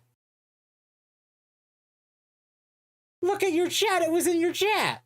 Okay. Well, I did not create that. Chat, we're going to blame Temp for this one. All right. Okay. While we were listening and talking, I won another round of Balatro in the background. Nice. I got another deck. So I guess there was one other video I wanted to react to tonight if we're not having to do those two. I think you have a couple as well you wanted to go through. Yeah, we could. I wanted to go through the Carl Jobst video with the Completionist because the Completionist is definitely like pop culture, and you and I have like, especially like our nemesis had like a lot of love for him, so I wanted to talk about him and just kind of laugh liked at the him situation for a while there, and then something just happened. Yes, Temp is whatever you want him to be. Exactly, chat. Exactly. So we can watch the video for this For what? for the not quartering completionist. Quartering. Sorry, The Gerard quartering. kind of looks like Jeremy. That's kind of an insult. Just younger and more beard. Damn. That's mean. It's very, very mean. Am I wrong though? Not really. Before I do that, though, chat, I'm trying to figure out. I want this blueprint card because it copies the abilities of jokers to the right. I don't know what I think I'm gonna do. Get rid of the joker that does flushes, and then buy the blueprint card because copying anything here is just fantastic here. So copying the smiley face that's 10 multi for every face card that hits, and every card is a face card. Yeah, no, get a blueprint. Get a blueprint. Yeah, it's fantastic. Blueprints are fantastic. Yeah. Mm-hmm. Okay, so here, let me pull this up. Are you gonna stream it? I am gonna stream it. You probably right. can't see it. No, I can see it here. I'm gonna turn down that. All right. You are good to go, sir. And we can pause. By the way, before we start, I feel like it's important to note, give a little bit of context. Does anybody not know who the completionist is? Press 1 if you need us to give you a brief explanation for who the completionist is, because he's definitely somebody worth giving a brief explanation on. Press 1 if you don't know who he is. Press 2 if you are familiar with who the completionist is. And chances are I might just have to give a brief explanation All right, anyway. chat. I am gonna have to ask the chat behaves. What's wrong with your chat? There's fighting. In your chat? In my chat, there's fighting. For what reason? Your chat's like... You got 6 people in your chat. Who's fighting and why? It's about the GW stuff. Okay. You gotta talk to Thank You Tapeworm? I'm gonna give you a brief explanation. So, let me pull up a picture of this man. Hold up. Let me pull up a brief picture of the completionist here. A sad picture is definitely the right one to pull open. Yeah. There we go. There we go. So, the completionist, Gerard Khalil, I think is his name. Yes. Had a YouTube channel. He still has a YouTube channel. I don't think he produces on it anymore. But he had a YouTube channel where his whole thing was producing videos about completing a game 110%, or just as much as you could. On the side, he also held a charity because his mom had what is his mom had like a rare disease. Yeah, it was a rare. I forget what it was, but it was a rare disease. I forgot what it was. His mom had a rare disease, and he did. And this charity that he did was to raise research for this rare disease. So Mutahar and Carl Jobst, who both are pretty good investigators in my personal opinion, when Mutahar decides to stop being autistic about Reddit, they did an investigation on this guy's charity and found that the charity had never donated any of the money that it had raised in the decade-long time that they had this charity go on. They had done the charity for, like, I believe, over a decade, and they had raised over $600,000 for this charity, and he had never donated any of the money. Now, if you are curious, chat, no, he did not spend the money. He just never used it. And if you are curious as to why this is an issue, inflation is the big issue, because if you leave money there, it depreciates in value. So technically, he has lost money over the years for not donating it because it just goes down in value. So that is obviously a pretty big problem. After he's confronted about this initially, he threatens to sue Mutahar and Carl Jobst, and then they put out more shit, and he's like, well, fuck me, and then he goes into hiding and donates a shit ton of the money, and then he goes into hiding. And so now you are all caught up. So now you can now you can play the video. All right. Hello, you absolute legends. Can you believe it? It's already been more than a year since the completionist and his family's decade-long charity scam was exposed last November. For those who need a quick refresher, between the years of 2014 and 2023, Gerard and his charity, the Open Hand Foundation, took in around $1 million of donations, money that they said was going to various charities focusing on dementia research. But over that entire time, the truth was that they hadn't donated a single penny, and had kept everything. It was only after Mutahar and myself made our videos about the situation that the Open Hand Foundation finally donated some of the money, donating $600,000 to the AFTD. The completionist's public image was pretty much destroyed, and deservedly so. He had been lying for years, and after he was exposed, he took no accountability whatsoever. He made up excuses, made up lies, and more than anything was just angry at us for making the public aware of what he was doing. And it didn't take long for the completionist to return to YouTube and continue making content. After his terrible response video, he just moved on and acted as if this entire charity scandal never happened. And his family moved on and didn't care whatsoever either. They even held another golf charity event several months later. This was immediately after it was already proven that for years the golf decides to hold another charity event. Or his family, because I know his family has a different kind of like charity. Yeah, his family holds another charity event right after that. Mm-hmm. Absolutely insane. Yeah, that was the wrong time to do it. Yeah, especially since we don't really know where the money from this one went to. Yeah. See, I don't know. Maybe this is just me, and maybe I'm ignorant or not knowledgeable of this. but there is a difference between different charity organizations. Like, okay, at least like from response. No matter what you believe what the charity does, some charities, if you donate to them or you do a specific thing, that charity will either respond and like either X post or Facebook or their main websites, any social media in general, they'll acknowledge who did it and have some like physical acknowledgement that this happened. But there's nothing that really comes out with the completionist or this. Like, there's no talk about it. He just says, "Hey, we did it. Okay, do it again next year." It's silent. Yeah. Anyway, you may continue. Okay. Charity money had never even made it to the Open Hand Foundation. The family was keeping everything. But then, around 4 months ago, the completionist disappeared. And there might be a good reason for this. The completionist production company, That One Video Entertainment LLC, is in huge trouble. I've never spoken about this, but for the past 2 years, the completionist company has been engaged in a frivolous lawsuit against the biggest GTA Online roleplay server, NoPixel, basically trying to extort them for half of their company, and in October, they lost. And now Gerard's company may have to pay back hundreds of thousands of dollars in attorney's fees. And the cherry on top of all of this is that it appears as though the Open Hand Foundation might now be under investigation by the IRS. A lot's been happening, and in today's video, we will take a quick look. I really hope you enjoy. I do make a reply to a comment. Don't a lot of charities keep donations anonymous, though? Individual, yes. But if it's a charity thing like Extra Life or what is the major one that like the disaster relief one? I can't remember. Direct relief. Direct relief. Like if it's a major thing tied to like or St. Jude. St. Jude's another one.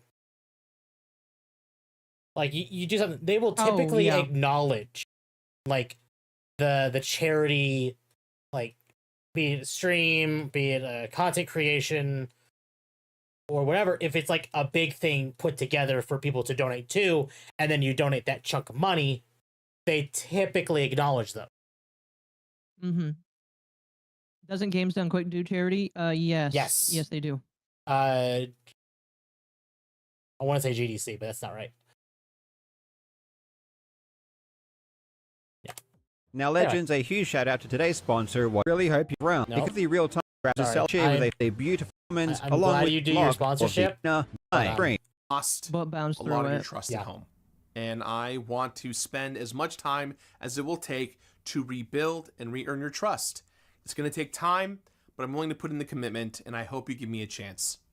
This is what Gerard said back in January when he returned to YouTube less than 2 months after his charity scam was exposed. I have no idea what he meant when he said that he wanted to re-earn your trust, because after this statement, he continued to pretend that nothing ever happened and he never spoke of it again. For the next 8 months, Gerard would continue to post videos to his channel, hoping to resuscitate his brand. The quality, however, was now greatly diminished because most of his employees either quit or he let them go. And then in August, he released a video about alien isolation, and hasn't been seen since. But while Gerard was pretending that everything was hunky-dory on the surface, behind the scenes, shit was hitting the fan. For the past year, many people, including myself, have been waiting for the Open Hand Foundation to file their 2023 IRS tax forms. Personally, I wanted to see if anything changed after they got exposed. Were they suddenly going to start properly declaring their income now that so many eyeballs were focused on their charity? Well, what's interesting is that the Open Hand Foundation hasn't filed their 2023 IRS tax form, Wait, he hasn't despite it filed his being long tax form past the yet? deadline.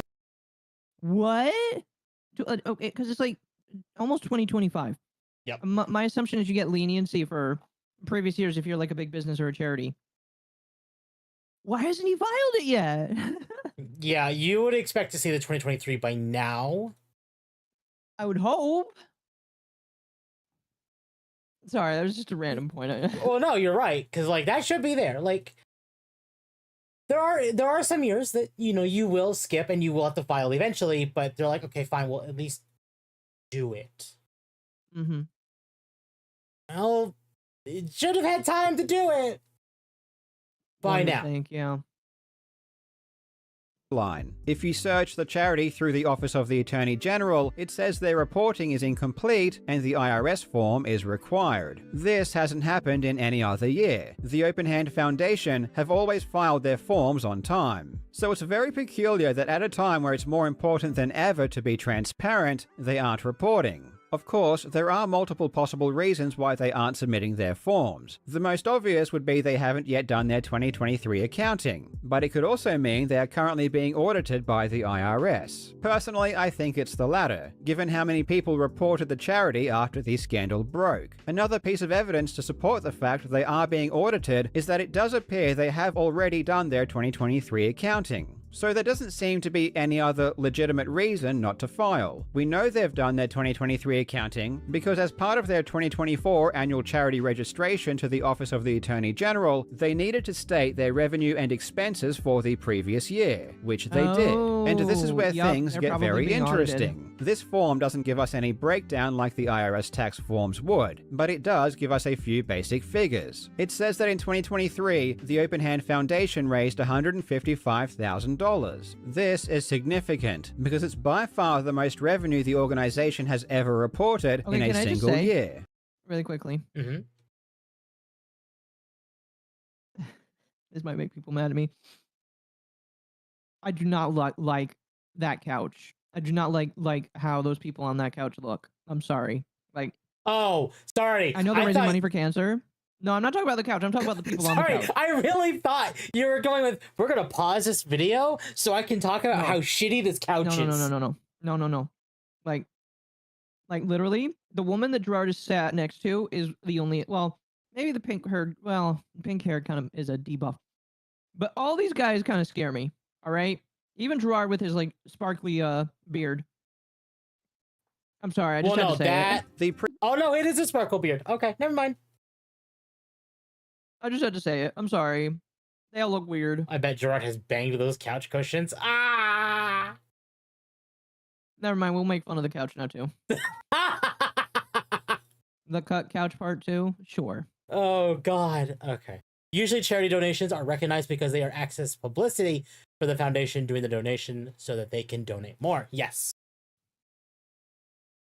Previous highest total was back in 2021, when they raised $136,000, but that was under very different circumstances, so let's compare. In 2021, Gerard's fundraiser Indieland received $113,000 in donations just through Tiltify alone. The charity also received a $25,000 grant from Jamie Lee Curtis's charity, Syzygy. Yeah. Just these two income sources alone already amount to more than the $136,000 they reported, which means all of the bits, subs, merch sales, and all of the golf charity money simply vanished. Gerard's company or his family just took the rest. And this pattern of money vanishing continued from the years 2019 all the way through to 2022, a total of 4 years. And the money that went missing probably totaled several $100,000. But in 2023, after the public realized Gerard's family was stealing money, suddenly everything changed. In 2023, Indieland only raised $64,000 in donations through Tiltify. This is $50,000 less than in 2021. And yet magically, 2023 was the Open Hand Foundation's best year ever, raising $20,000 more than they did in 2021.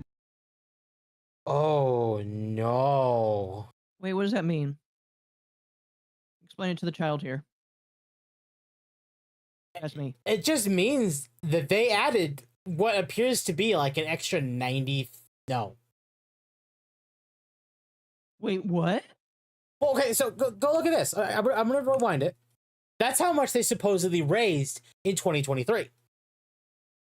Okay. That's what they're saying they earned in 2023. Where'd the money come from? Yeah. Yeah. Where did it come from? Is this some of the money that was like... Where did it come from? See, this is... You know what, chat? I don't like the IRS, but the IRS was made for people like this. Oh, it's not made for people like me. It's made for people like them. Heard this chat was lively. Thought I'd like take a look. Well, welcome, Bug, and thank you for the sub. I saw that earlier. Year ever, raising $20,000 more than they did in 2021. It made small donations probably disappeared in the previous years. Oh no, they could have done that, and then tag them on here. Done what? Taken small donations from previous years for You don't themselves, and then chucked them here. You don't think? How long has this been going on? Oh my goodness. Oh no. Okay. It is a miracle. By the grace of God, the Khalil family has finally learned how to properly... Hold on! Wait! Hold on. Whoa. Okay. So, according to... So they're saying, in 2020 through 2022, it was like between $80 and $113, or $113,000. Now we'll go with 113. Well, just through Tiltify. And the I'm actual going to assume total the extra money revenue came from streams and shit. maybe, but like you see here, it's like 81,337, and then total revenue was 122,000. Okay, but then we hit 2023, 64,155. That is the biggest jump of all of these. It's like, where did all that money come from? Yeah, there's definitely some money there that probably shouldn't be there. If you take the difference from the first 3 years, it almost equals the missing revenue from 2023. Ooh. I'll let you sit on that. I'm actually going to use the restroom. Actually, I'm going to keep this going. No, don't do it, Hassan. Don't do it, Hassan. You pause it and we'll come back. All right. I'll talk to chat. I've got a game going on anyway. Got a game going on anyway, chat. We'll see how long we can go. Yeah, fuck that. 2 pair sucks. Especially when my entire deck is 2 different types of cards. Oh my gosh, chat. Do you think we'll win with this one right here? This is a funky round here. This is very funky. I've changed around a lot of jokers that I previously thought were important to me. Blueprint is really nice, though.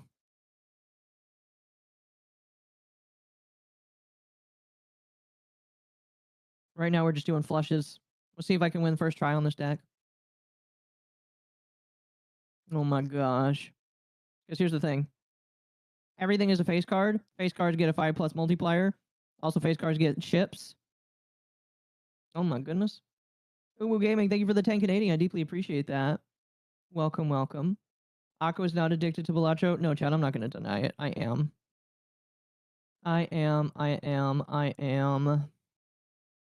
And you know what? It's okay. Sorry, chat. I'm back. You're back.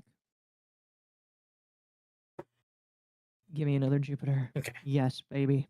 For Give me a their moment. income. It's a Oh, sorry. I should ask. Are you ready to go? Are you ready to just continue? Yeah, I'm ready to go. Okay.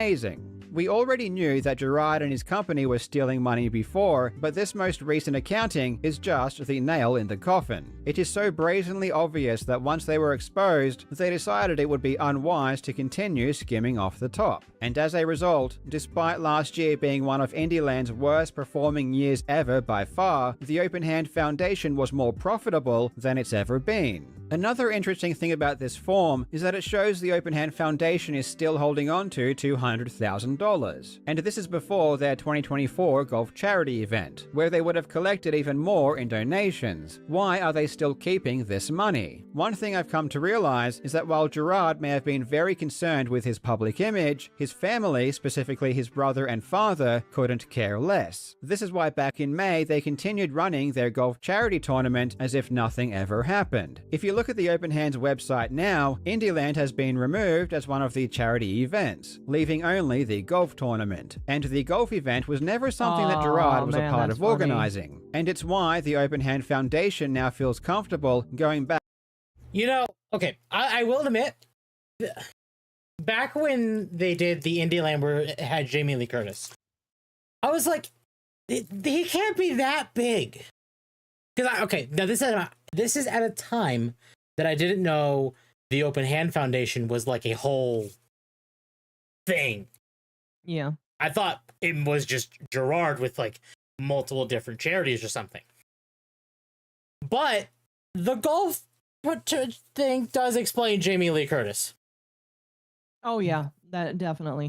Because that Although one Jamie Lee felt... Curtis, she's very big on like charities and stuff. Yeah, well, still... Especially because of her daughter.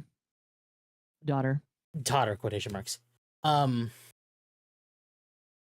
But no, her appearance just felt really weird for like a smaller charity. Like I've seen other charities from smaller creators earn more. Mhm. So that was weird. Back to hoarding donations, because the public backlash that was originally directed at Gerard now has nowhere to go. When the Open Hand Foundation made their $600,000 donation after the story initially broke, they still had $200,000 sitting in the bank. And Sorry. Like take 2023 from 60 to 155, that's 95,000. So in 2022, with a $90,000 base from Tiltify, they should have reported something like 180,000. But on paper only made 117,000, so up to 60,000 could have disappeared. Where did it go? That is the question. this is only from the reported income. As I said before, I suspect Gerard's family has siphoned hundreds of thousands of dollars out of the charity over the years. But I can't think of a single good reason why they still need to keep $200,000 in the bank, when their expenses average around $10,000 to $15,000 per year. And literally the only purpose of the charity is to be a middleman between Good Samaritans and charities that actually do dementia research. As I said before, the lack of filing to the IRS is a pretty good indication the charity is now under investigation, and I really do hope this is the case. But the IRS isn't the only thing Gerard now has to worry about, because Gerard's company, That One Video Entertainment, has just lost a huge lawsuit. That One Video Entertainment LLC is the company that Gerard created in 2012 that all of his business activities fall under, including all of his YouTube channels and his charity event Indieland. I will be calling it TOVE for short. On Gerard's LinkedIn page, he states he is the owner, president, and CEO of TOVE. And in April of 2023, TOVE sued GTA Online's most well-known role-playing server, NoPixel. NoPixel is owned by Coil Content Creation Proprietary Limited, which was started by a fellow Aussie, Mitchell Clout, otherwise known online as Coil. Okay, if you pause follow real the... quick. Yep. Just so people can catch up. It sounds like Gerard sued a company that runs a GTA server. Yes. Also, no more Rat Simulator. I already uninstalled it. You have to watch last night in order to get it again. It was one of those, you've seen it, now you're not seeing it again. Mm-hmm. There's no reason for me to play it again. But the rat was funny. But it's not a good reason, but the rat was funny. Yes. completionist but don't follow GTA Online role-playing, you've probably never heard of this lawsuit. And even if you have, you probably have the wrong idea about who is suing who. And that's because the reporting on this lawsuit has been abysmal and full of misinformation. Sorry, can I just say GTA on roleplay? What the hell is that monstrosity? Yeah. That's a can of worms in and of itself. Like, what? Okay. He sued an Aussie. He sued an Aussie. Inherently trying to sue an Aussie is just funny because Aussies are disadvantaged anyway. You also sued one of the more perpetually angry people. Yeah, Aussies hold grudges. they do. It all started in May 2023, when a user posted the lawsuit to Reddit, claiming that DW was suing NoPixel. DW was a developer that worked for NoPixel for several years, but he and NoPixel's owner Coil had a falling out in December of 2022, and DW ended his relationship with the server. The day after this viral Reddit post, Dexerto signal boosted the story, with the headline, "Former GTA RP NoPixel server dev DW is suing own a coil for a considerable sum. However, this was all completely false. It wasn't DW that was suing NoPixel, it was the completionist company, Tove. It literally says who the parties are on the first page of the lawsuit. I don't understand how why? everyone got this wrong. Tove's lawsuit asserted that because DW developed some code for the NoPixel servers and DW was an employee of Tove, this meant that Tove owned the code that DW developed. What? Oh my gosh. What? So because he was an employee under the completionist and they fired him from the NoPixel thing, they're suing him because they're suing NoPixel because they're claiming that they own the code that he worked on that now he, for a company that he no longer works under. What are they smoking? I guess it depends on the contract. What the fuck? What the fuck? This hurts my head. Just keep going. I kind of understand it. And thus Tove should own half of NoPixel. But this entire lawsuit was a shakedown and an extortion attempt from day one. It was all bullshit. We are talking Billy Mitchell levels of frivolous. Everything about this lawsuit was a lie, and it's going to take a separate and quite lengthy video to cover everything in detail. But if you thought that charity was the only scam that Gerard and his company were pulling, you couldn't be more wrong. Needless to say, this lawsuit never made it to trial. In October, the judge ruled in favor of NoPixel, and now NoPixel is seeking attorney's fees of $233,000, and they are probably going to get it. Unlike my gosh. And you know how much money they haven't put on the charity recently? Yeah, that's where it's going. What the fuck? You know, this wouldn't have happened if you didn't play stupid games. This wouldn't have happened if you didn't diss JonTron. JonTron is like another Chris Dissing Canadian. JonTron is the old Sonic Shoe Medallion. Yeah. most other lawsuits in America, when you sue specifically for copyright infringement, it's actually built right into the statute that you can get attorney's fees if you win. And because Tove's lawsuit was so frivolous, and the judge didn't even see a need to go to trial before ruling in NoPixel's favor, Tove is probably going to have to pay up big time. As soon as the judge makes a ruling on the motion for attorney's fees, I will do a full breakdown of this lawsuit, because it really proves that Gerard's shady behavior surrounding his charity was not an isolated event. Until then, thank you so much for watching. Wow. Oh, Gerard. Oh. I'm so happy because all of the childhood heroes that some of my friends knew, they're all falling apart, and it's just like I secretly knew. Oh, I love secretly it. knew some of these people sucked. They all sucked. All right, they all Wow. suck ass. I can't believe this. No, I can. I'm sorry, chat. I'm gonna be totally honest, and I may get backlash for this. I don't trust charities. I I haven't for years. Barely.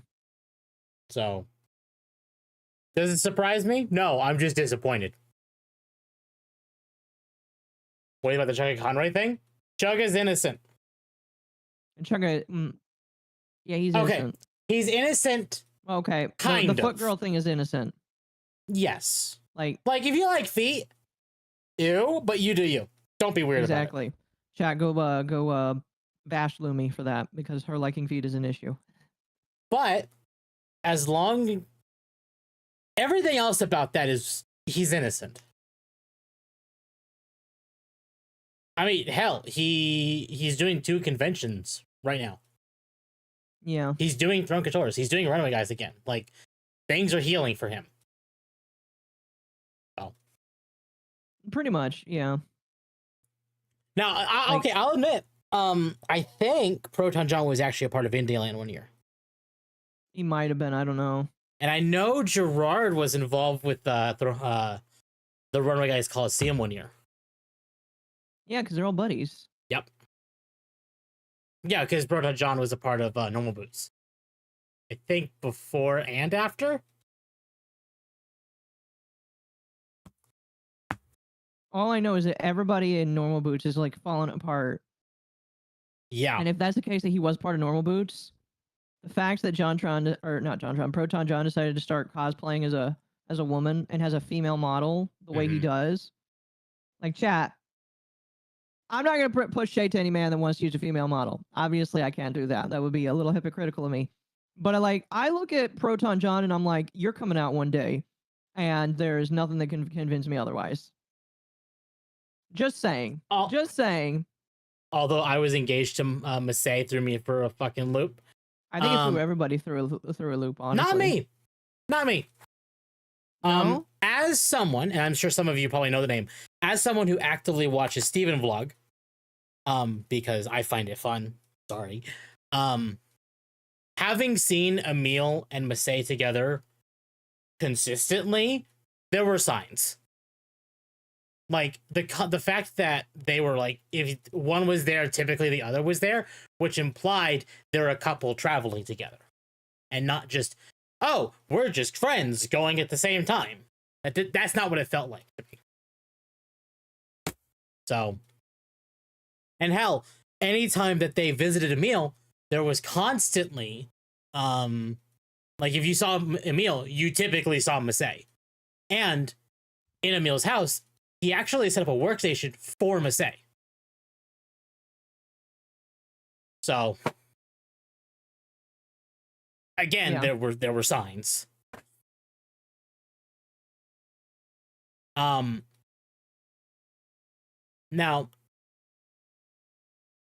chat, press 1 if you've been watching Dragon Ball Daima.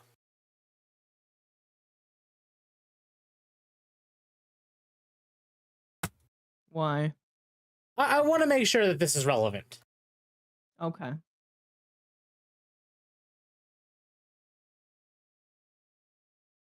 I feel bad for Pro Jared's Me Too crusade.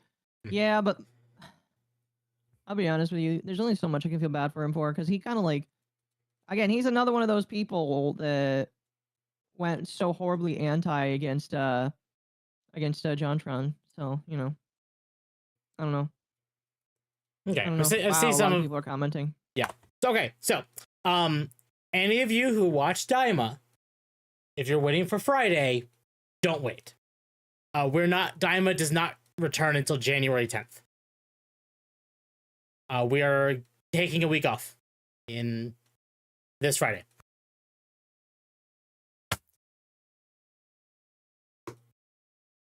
Just figured that was, I mean, we report drama, we report pop culture. I figure that's, you know, important.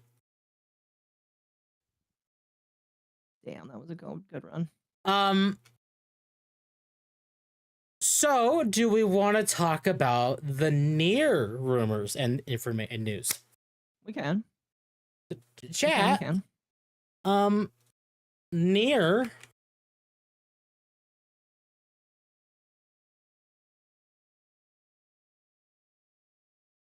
NieR Automata. You died there for a moment. Sold 9 million copies. They did. NieR has sold 9 million copies, chat. Isn't that amazing? Which is, now, to put things into perspective, not very many games sell 9 million copies, period. Not even, like, games that are way more neat. Because, like, here's the thing. It might be hard for some people to believe this. NieR is actually kind of a niche game, because it just is. Like, it took Automata for the series to actually, like, get more out there, because the first one wasn't as popular, if I remember correctly. So it took Automata, took female robot, for people to get on it. And I'm trying to think of a game that hasn't sold 9 million copies that might be more. I want to clarify. mainstream. I'm seeing some people ask which NieR. NieR Automata. It's just NieR Automata. Or Automata, whatever you want to say for it. Point is, it's the 2B game. I bought both NieR games. Good. You should. We'll be going into the rumors of NieR 4 soon. Oh, you're just going to say NieR 4 already? I'm going to say, well, no, the reason I say that is because Yoko Taro has flat out admitted that NieR Reincarnation is basically NieR 3. You know, Like a it is mobile game that nobody played. Yes. Now it is still playable. The servers are shut down, but it is still playable for the story, which is good. Oh, so you don't have to play for the gacha anymore. No, you could just play for the story. Oh, that's good. Yeah. So I still gotta You play play on it. the computer? Probably through BlueStacks, yes. Gross. I know, but Dragon Guard's even more niche? Yes, yes. it is. And I know a lot of people are hoping that there's a remaster for it. On that note, chat, I guess in the same topic, NieR Automata never goes on sale on Steam. Period. It is $16. Go buy it. Is it really? Yes. Wow. In fact, it is under 20 if you buy the. Actually, no, I would say if you buy the DLC, but the DLC is literally included with the game of the year edition. So, but the 9 million part actually is brought up in the video I want to react to. I don't know. We got more React chat. We have one more React. Flop. One more React. And this will be the last one for the night. Mm. I don't know how many of you have heard of Gamer's Joint. He is wild, to say the least. I'm gonna swap this so you can see this. Oh, I can see it. Oh, you can see it just fine? Okay, cool. I can see it. But I typically enjoy Gamer's Joint for when he reports news because he is very blatant about if it is a tease, a rumor, or news. Like, he will tell you and show you proof of why he says that. At least that I've seen. If I'm wrong, I'm wrong. But all right, guys, welcome back to another one. Okay, we'll wait. So I used the restroom. You talk for a minute or two. It's rare, but it goes on Sorry. sale. No, you're fine. You're fine. It is rare. I bought it on a sale as well. But the fact that it is also rare to go on sale means that if you were wanting to buy it on sale, I would buy it because you have just a couple more days, really. At the same time, Replicant is also on sale. So if you wanted both, there you go. I got NieR Automata on Xbox for $9. I have it on my PS4 and on PC. Because I kind of started rebuying games that I bought on PS4 that were non-exclusive on PC. Because PC is better. I'm not familiar with this channel. I'm not surprised. But I'm just saying, I would like to clarify that this is a Kingdom Hearts channel, primarily. So he will make references to Kingdom Hearts. And that's fine.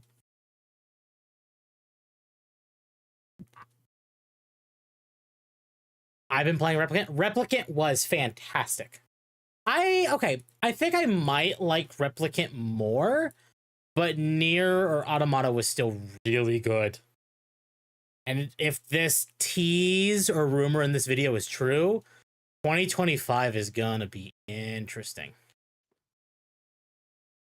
Gamers Joint is all Kingdom Hearts channel news. I'm pretty sure. Yeah, he will make. Oh yeah, he's been making hot. He's been making news for KH4 now, and I'm just sure he's making news for other stuff as well because Kingdom Hearts news is so dead. Base as fuck, beautiful fox girl, femboy. But thank you. I've got some pretty good news for you fellas today. I am, in fact, putting an end to my Harry Potter 4 hair phase that I am currently going through. This is the final video that you'll see with me with my hair this long. But in less interesting news, we do have an update on NieR. Of all games, this doesn't happen all too often, but it would seem as if the next NieR game, holy shit.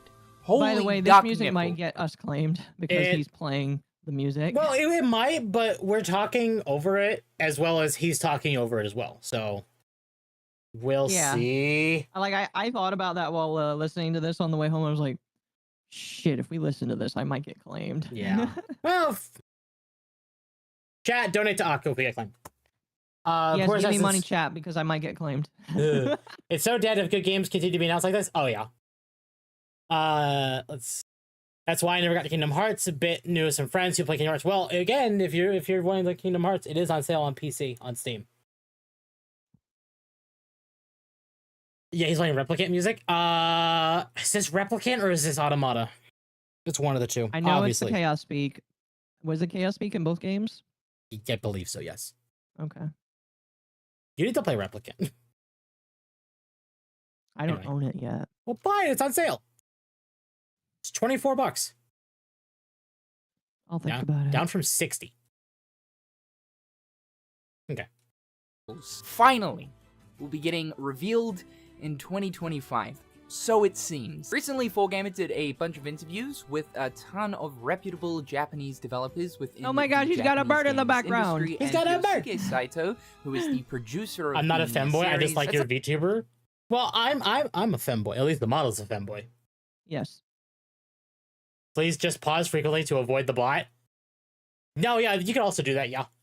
But yeah. Something very interesting to say, mentioning 2025 will be a milestone year as it marks the 15th anniversary of the NieR series, so I'd like to do something for it. What should we do? Maybe something with the next game or developments related to that?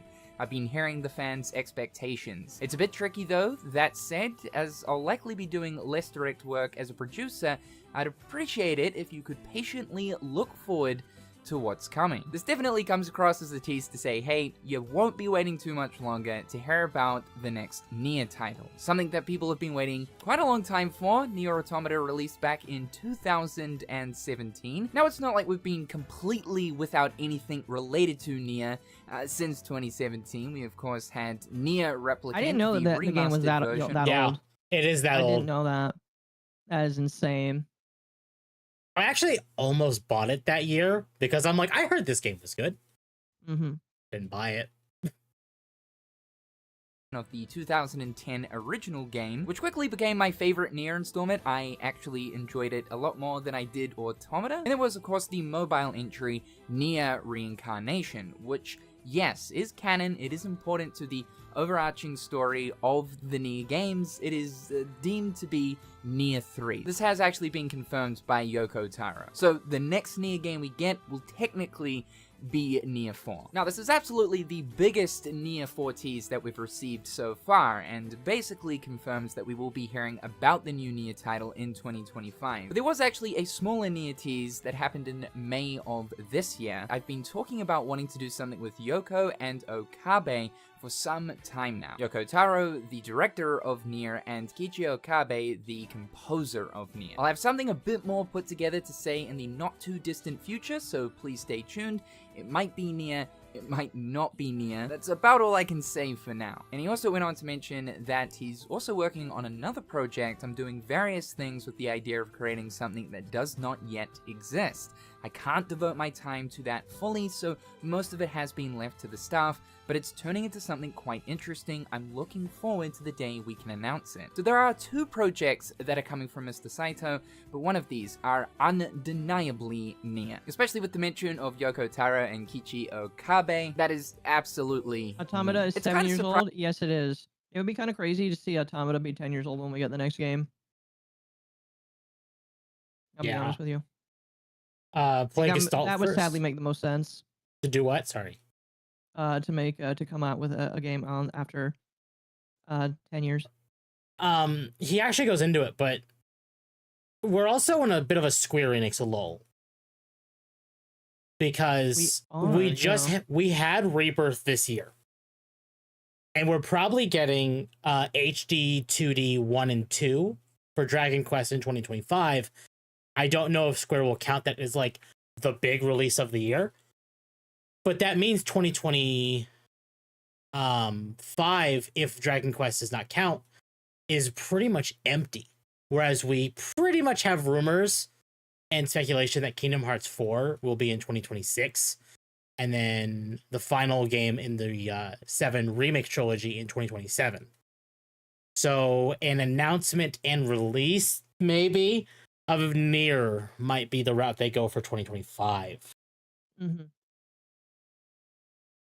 Surprising how long it has taken for a follow-up NieR game to release, just given the success of NieR Automata. Prior to NieR Automata's release in 2017, the original NieR game was absolutely considered to be incredibly niche and not very well known. It was actually thanks to NieR Automata's success that blew the NieR series out of the water and basically chucked it into the mainstream. Now, for Square Enix, the NieR series is absolutely a household name. And with a few more NieR releases underneath the belt, NieR could absolutely become a flagship franchise for Square Enix. It was recently announced that in total, NieR Automata has sold 9 million units worldwide. Just to put this into perspective, that is more than the best-selling Kingdom Hearts game, which is Kingdom Hearts 3, sitting around about 6.7 million. And Kingdom Hearts is like that NieR is a worldwide. series Yeah, Kingdom Hearts That is is like worldwide, worldwide. and Disney. And Disney, yeah. Yeah. Is Square Enix going through the culture war internally? Yes. Yes, they are. I think they're gonna win it though. I think they are going to win it because there are active like series creators like the creator of Dragon Quest, as an example, basically calling the woke and DEI culture cult to the point that Square had to scrub his interview about it. So, and there are rumors and speculation that the censorship for at least Dragon Quest 3 was internally done before they decided that we're done with that, or at least toning it down. That really only has 2 major game releases, that's pretty damn impressive. So a big follow-up title to NieR is something that people have been waiting an incredibly long time for, especially now that Square Enix know, okay, this is a super successful franchise. A lot of people care about this, and especially what's going to come next. It's been exciting to think about what the next NieR game will look like. And that's just it. We're about Yosuke Saito and Yoko Taro, as well as the team working on the next NieR game, going to take the game's story. Because we know that NieR Automata and Replicant are set thousands of years apart. Even though there's that big gap between the 2 games, yes, they're absolutely important to each other, and you should absolutely experience both to get a clear picture as to exactly what's going on within this world. But Didn't will it they be say another that Final case of Fantasy the... XIV also was canon? No, Toy Story. No, sorry, for I'm NieR. thinking Kingdom Hearts. No. Didn't they say the event was canon? Yes, they did. To NieR, That is not to insane. 14. Yeah. That is insane. Yeah, it is.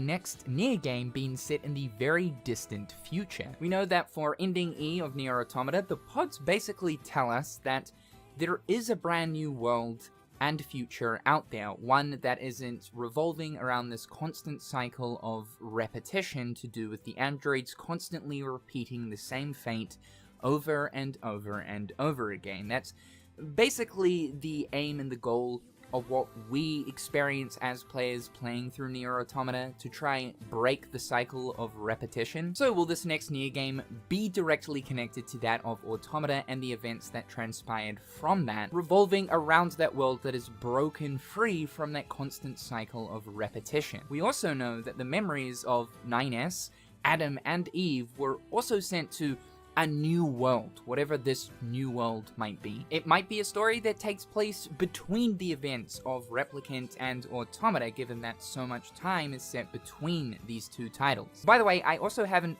fully experienced the narrative that reincarnation displays, and I'm sure that reincarnation most likely will have something to do with this next NieR game. So whether or not you can take some hints of what NieR Reincarnation kind of tells you, to guessing maybe what Yoko Taro will do for the story of NieR 4, I'm a little bit unsure. Yoko Taro, though, always likes to do something really different, and so I'm sure the story that is going to be presented here in the next NieR game will be something most of us probably aren't expecting. But just given the success of Automata, I would say that Square Enix will absolutely want to make this next NieR game have heavy connections to what you see in Automata, whether it be set before that game or afterward. As from a marketing standpoint, it can help signify that this is a true follow-up to that game. Now, the other important thing to keep in mind here is the developers behind the game, because of course we know that Automata was actually developed by Platinum Games. Platinum Games right now are in a bit of a sticky situation.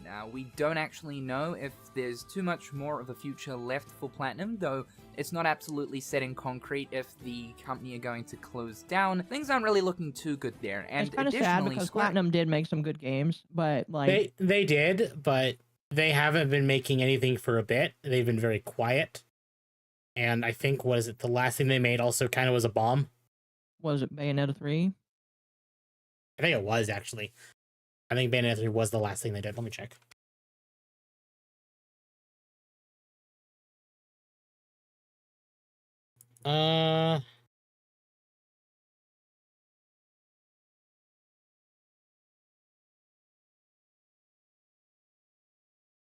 Isn't the new world just Drakengard world? So yeah, the NieR world is like a joke ending from one of the Drakengard endings. Okay. And it turns into a whole series. So the last game they did was apparently Bayonetta Origins, the storybook Bayonetta game. Mm-hmm. And apparently they did some work for Final Fantasy 16 and the new Grand Blue Fantasy Relink. But that's what Wikipedia is saying. I don't know if I believe that. Okay. It was Bayo 3. A lot of the devs have also left Platinum. Maybe they're working for Squeenix now. Honestly, there's been rumors that a lot of like old, like classic Capcom and Platinum devs did go to Square. So Enix have recently mentioned that they are trying not to outsource work and rather develop all future projects in-house. Now, they might make some exceptions for some pretty big, well-known franchises like NieR. Considering the success of Automata, they might want to remain with Platinum Games. We also then have Toy Logic, the guys responsible for the remastered version. Hey, can I just say, I get his branding is green, but that does not look good. No. The orange on the green, that doesn't work. Makes me want puke. Yeah. Of NieR Replicant in 2021. Replicant was also outsourced, looking at the remaster, and granted it is a remaster, it is a little bit more than just your typical remaster if you look at it. Systems definitely had to be reworked, and I think these guys are pretty competent developers. They did a pretty good job there. So it'll be interesting to see who they get on board to develop this next game. Considering though just the overall success of NieR, it totally wouldn't surprise me if Square Enix now, because they're confident with this brand, that they actually decide to develop the next game in-house with a totally brand new team dedicated to the NieR franchise. You have to imagine that this next game has probably been in development for a little while now, and so if the game does get revealed in 2025, I can definitely picture a 2026 or 2027 release. That would mean though that if we are to get Kingdom Hearts 4 in 2026 and Final Fantasy VII Part 3 in 2027, NieR will hopefully end up releasing in the same year as one of those games. That is going to be an absolutely Goliath year for Square Enix. And this would be a really good game to have in Square Enix's future pipeline, because as we know and as we've been talking about, there isn't really a whole lot of big heavy hitters right now sitting in Square Enix's pipeline, or at least where we know the game is actually going to release at a certain point. Right now it's basically just Final Fantasy VII Remake Part 3 still years away, Kingdom Hearts 4, and Dragon Quest 12. So to also have NieR lined up there, the next big NieR game, is very big for Square Enix. Circling back to the Square Enix showcase that I heard about that might possibly be happening in February, could this be one of the big things that gets revealed for the first time there? One last thing I'm going to throw in here, and I hope is part of Square Enix's future NieR plans, is a Drakengard remaster, or remake, or just something to do with Drakengard. For those unfamiliar, NieR is basically a spin-off series from Drakengard. Now, the two are technically connected, but it's not like you need to understand Drakengard in order to know what's going on in The fact NieR. that it has But dragons in it is kind of funny. Yeah. One of the endings for the original Drakengard basically gives birth to the world of NieR you come to find in both Replicant and Automata. It has been explained that ending E for Drakengard was originally just meant to be a joke ending, but in typical insane Yoko Taro fashion, he decided to do more with this ending, acting A joke ending turned into pure depression. And robot titties. And robot titties. Yoko Taro really just pulled a Tetsuya Nomura with that one. You know what? I'm okay with it. as the origin to the birth of the world of NieR. So the first Drakengard quite literally sets up the chain of events that you experience throughout the NieR games. It's some pretty interesting stuff. Personally, I've held off from playing through the Drakengard games. While I absolutely want to, I've been pretty sure that since the success of Automata in 2017, that at some point Square Enix will do something more with these games. They unfortunately haven't. And I also know that Drakengard 1 and 2 are a little bit hard to go back to, as the gameplay and combat found in those games is quite dated nowadays. So I do hope that Square Enix give Drakengard another chance, and I think also doing a remastered trilogy of some kind with some quality of life improvements could possibly provide some evidence to Square Enix to maybe suggest if it's worth them continuing the Drakengard series as something that does release alongside NieR. However, guys, thank you so much for tuning. So yeah, And that's it. That's it. So that's interesting. I don't know if I agree with the idea that, like, oh, we could get Kingdom Hearts or nothing, NieR 4, whatever, in like 26, 27. I could see it, but I don't know if they would want to do that. If they could have a solid year every year, that'd be good. Mhm. But Square has also been kind of in the money pit. The problem is, I don't agree with the 2026 release. You He don't think doesn't so? list it because he probably doesn't notice the pattern. But 2026 is also going to be a expansion year for 14. You're right. If they do that, yeah. Yeah. So By the way, we're almost a year into the expansion for 14, and I still haven't finished it yet. no, we're not. Yeah, in like June. It's 6 months. Was it June? It's it hasn't been long. We're 6 months into it, and I haven't touched it. That's how uninterested I am. Lumi said she's gonna start streaming it again. Yeah, she actually sent me a video today about it. And I'm like, yeah, Yeah. I haven't watched it yet. I still I've had a lot of people reinforce my hatred for Woklama in the story. So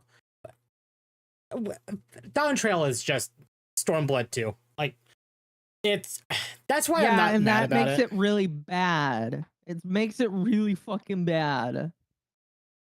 I don't mind it. I don't I like hate Wooklamot. it. The other half of the story is great. The Wooklamot part of the story is not, and that's it.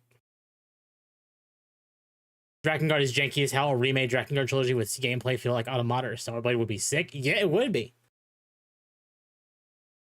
But if 2026 is going to be an expansion year for 14 on top of maybe Kingdom Hearts 4, we're not sure about that, but Tetsuya Nomura seems to be full on it on Kingdom Hearts right now. So we'll see how that one goes. Mm-hmm. A remake with Drakengard with the gameplay of Automata or Stellarblade would be sick. I agree. I 110% agree. I think that would definitely make me want to buy it. Oh yeah, I would. So I honestly think that if we're getting NieR 4, and if it has been in development for years, I think 2025 is going to be that year. I think at the earliest, because here's the thing, he mentioned Dragon Quest 12, and I know Square was already like taking a while in 12, and with the passing of Toriyama, we'll see where that goes. But yeah, that may still, like, there is an actual chance, small, slim, very slim, that 12 could come out in 27. So what, you want to have NieR 25, for Final Fantasy and Kingdom Hearts 26, potentially Dragon Quest and Final Fantasy in 27. I think Dragon Quest is scope, but I'm not going to rule it out. Maybe just a little bit. Stellar Blade and 2B collab, Peach freaking Cinema. Peach, Yeah. I think you mean Peak. But yes. Well, I don't know. I might agree. They with said peach. I'm going to correct you. I might agree with the peach. Speaking of peach, this is kind of a side tangent. What? There's an artist out there that drew a queen peach. Have you seen that? No, my model. Yeah, I'll have Gross. to find it. But it's just like it's obviously very lewd. But it's like she no longer looks like a small peach. She's very gilf or I'll just say milf. She's very milf territory. Oh Lord. Yeah. Let me see if I can find it. So, the last major topic I had for the night. I should have two. Sorry, two. I realized there was another one. Apparently we got a trailer today for the new Spider-Man show on Disney Plus.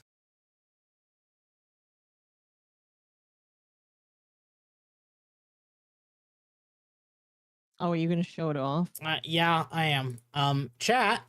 Give me a moment. They made Norman Osborn black, and I'm hearing from other sources that they made Harry Osborn a they, them, and black.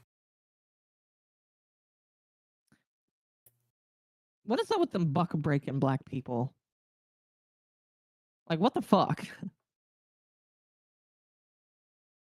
Oh wait, is there not a trailer? It's just a picture. I'm not gonna show a trailer. Fair because enough. this is Disney and Sony at the same time. That's a recipe for disaster. Fair enough. Fair enough. Fair enough. I'm gonna restart my music here, chat. So, is it going? Oh no! Why am I scared? Yeah, and someone else also pointed out that in the same trailer, Peter Parker is the only white guy in the entire school. There are Asians, there are, and mostly black people, but there are no white people. Period. Besides Spider-Man. That's kind of racist. Yeah, a little bit. A little bit. Like, I don't care what you say, that there comes a point when you, like, hit peak racism, and I would say that's it.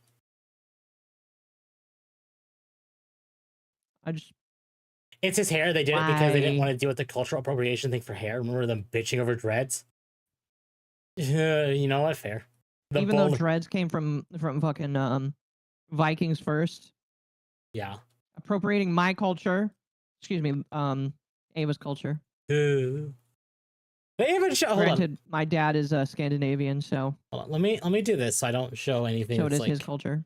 Bad, because I don't want to show anything bad. Perfect. Perfect. Hey, chat, here.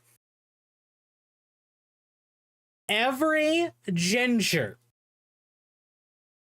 as far as I know, that has been recasted as a black person. Oh. Now, to be fair, they didn't list, any white person from the show turned black, but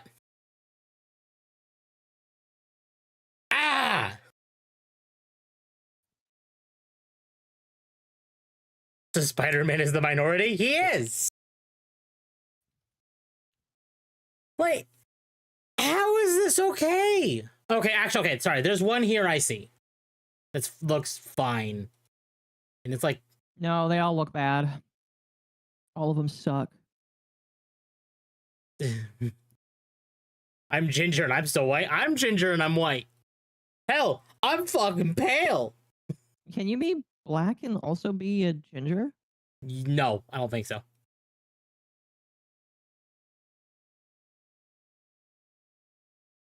So does this mean when Peter gets bullied, it'll be by strictly black and Asian people? Yes! And that's funny. Just wanted to give the show some soul, I guess. Ginger side, I know. Oh my gosh. Ginger Mary side. Jane isn't a redhead in this one. Yeah, no, I think they made Mary Jane black as well.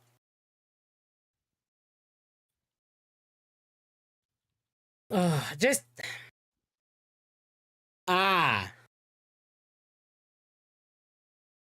So, I had mild excitement for this show because of how good the Spider-Man movies have been.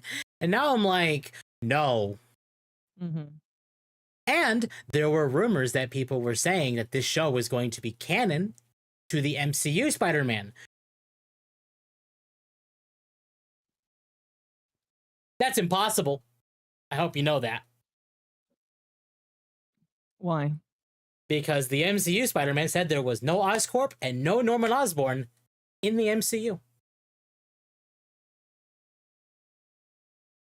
So, where'd the black one come from?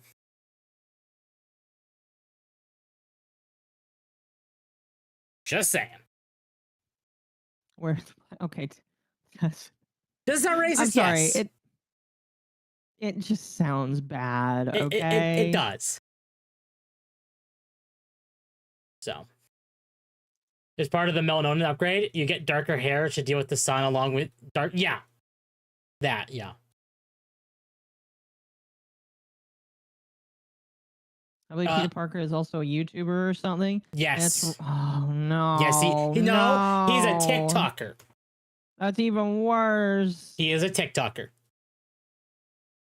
Jordan, thank you for the 10. I guess Hollywood really is both racist and dyslexic at the same time. Sorry, I was Yep. being quiet because that is chats that are more than $10 are Oh, okay. yeah. I'm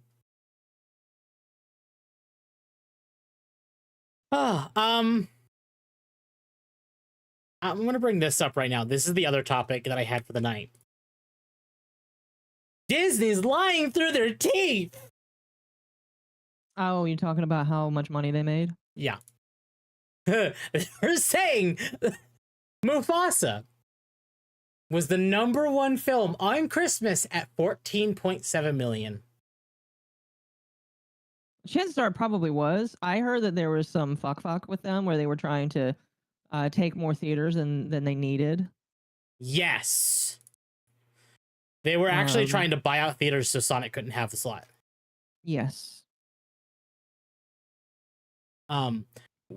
We got some interesting information on that today. I gotta find a post. I saw a post for it earlier.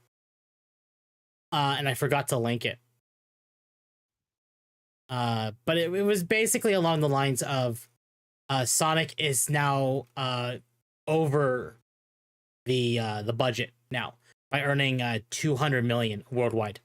That's good.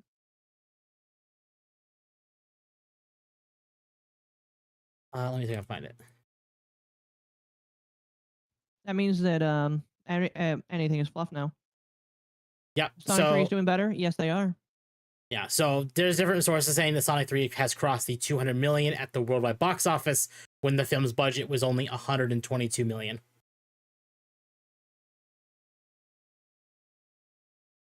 So they're reaching towards interference levels? Yes, it does sound kind of like that. I mean, they knew for the second that Sonic 2 came out that it was announced that it was going to do better. And they still decided to put Mufasa there. Why? No one knows.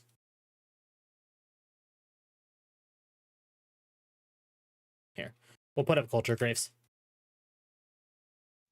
There you go. Disney has a stranglehold on theaters? Yes, they do. do. It's because they're Disney. A highly successful movie only managed to expand its theater presence by 8.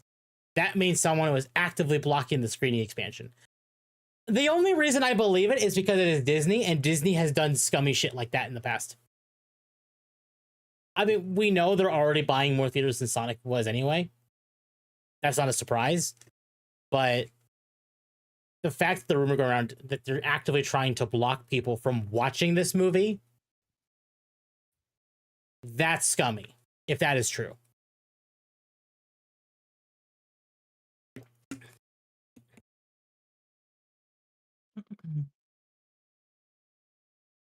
Yeah, it's all scummy. I don't know. I still think that Sonic wins. Sonic wins. Sonic won already. It's not even like a question. Yeah. I will admit Sonic 4 has some competition. Let me see if I can find. I know you and I talked about it. I think it was yesterday. Because this was brought up.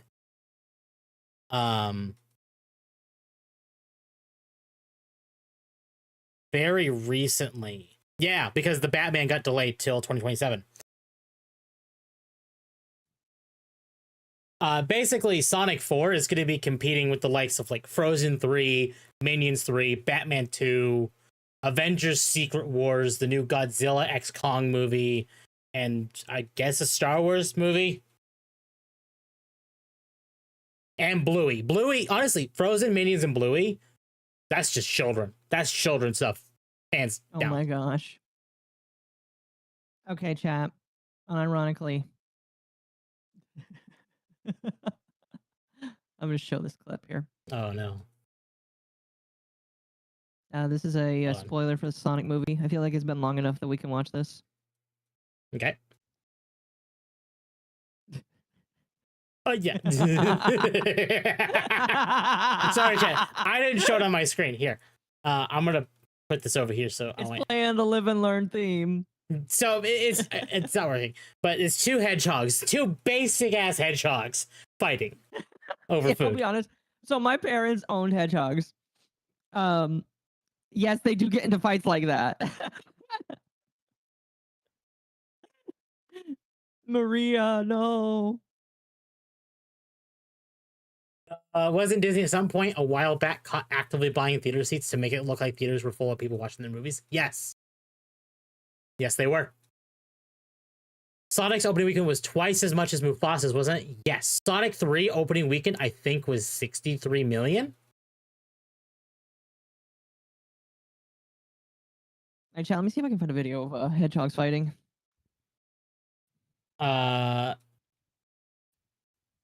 Isn't Paramount streaming or perhaps the whole company getting sold off? That I'm not sure of. Minions 3 is probably going to take it. Oh, I think this is the whole clip. That's the thing. I don't think Sonic 3 is even going to take the biggest spot this year. But I think because it is taking a big chunk of the year in terms of money is fantastic. But with that lineup, if Sonic 4 fumbles with the plot line that I think they're going to take, oh, that might be bad. Oh, they're going at it. You're not...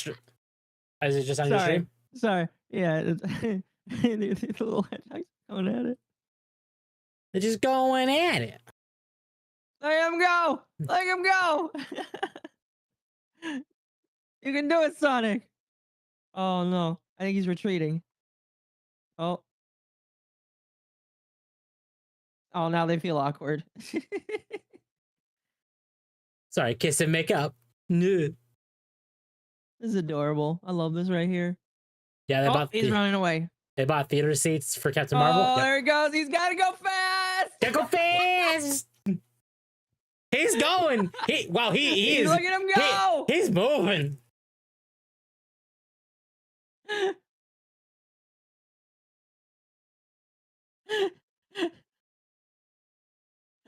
Oh, fuck. Today we learned that MommaOcco's family had hedgehog fighting rings. They did, yeah. Something like that. Biggest movie of the year is likely going to Inside Out 2. It made 1.5 billion. Deadpool and Wolverine did not quite make enough to catch it. Yeah. And that's why, like, I don't expect Sonic to actually get, like, very big. But I think if it can surpass Sonic 3, it is already a win. But I think at the most, they're going to be looking to be on par with 2, if not be on par with 3.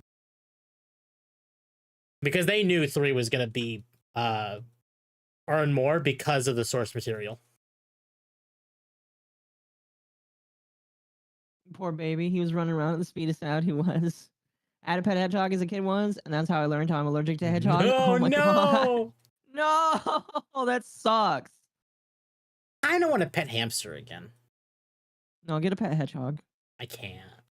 Why not? They're illegal in California. What the fuck? So are ferrets. California is just unfun. Like the only time I've seen a hedgehog is at a zoo. Man. MommaOcco 2 hedgehogs enter, only one leaves. Yes. Pretty much. Sonic Dodging child child support. support. So that's why Amy's chasing him all the time. Oh my gosh. Ooh. Oh no, chat. No. California outlaws fun and small businesses. Yes, they do. Yes, we are very unfun. We are. California is just very unfun. And I live here. It's not fun. Don't lump yourself in with California. That's a bad idea. I don't want Let's to say be we. here. Sorry, they. There you go. Hedgehogs would unironically be an invasive species for California. Not surprising.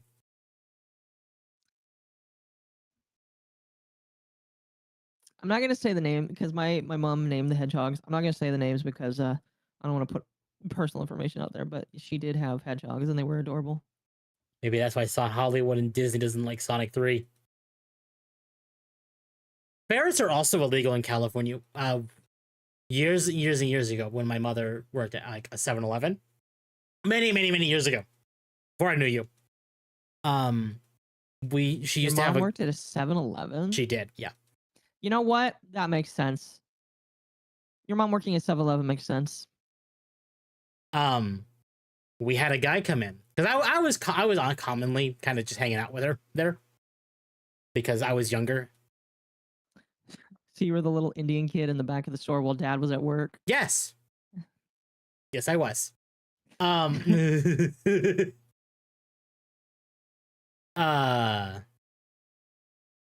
used to have a guy come in with a ferret in his jacket. Adorable little bastard. The ferret, not the guy. Imagine so, yeah. I also got pulled over by the police at that 7-Eleven.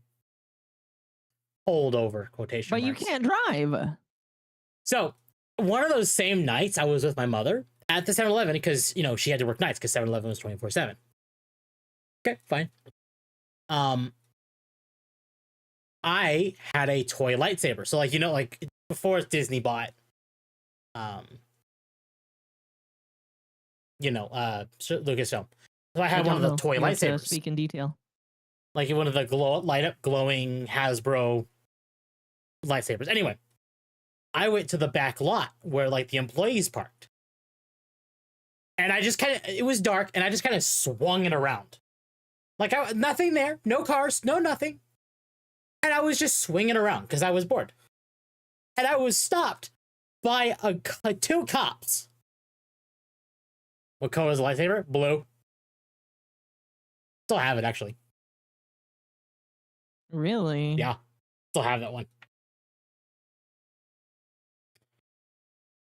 Like, and my mother had to stop doing her job because these two cops were like, what are you doing? Huh? Huh? Cops are anti-fun in California.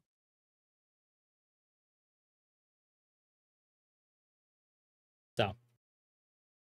Yay. Yay, indeed. Insert Hotel California by the Beatles. What? The Beatles didn't write that song. Good thing you didn't have a Nerf gun. That was the Eagles. It's not the Beatles, it's the Eagles. Yes. It is a good I didn't have a Nerf gun. I think lightsaber. Of all things to get mad at the kid over, it's that. My guess is it was partially that and the fact I was under 13 at the time. Outside of 7-Eleven at like 1 a.m. That's probably what did it. That's probably it. That's probably what did it. But chat, I was homeschooled. I was allowed. And my mother was my teacher, and she was at the 7-Eleven. So you were learning how to avoid getting bank robbed. Yeah.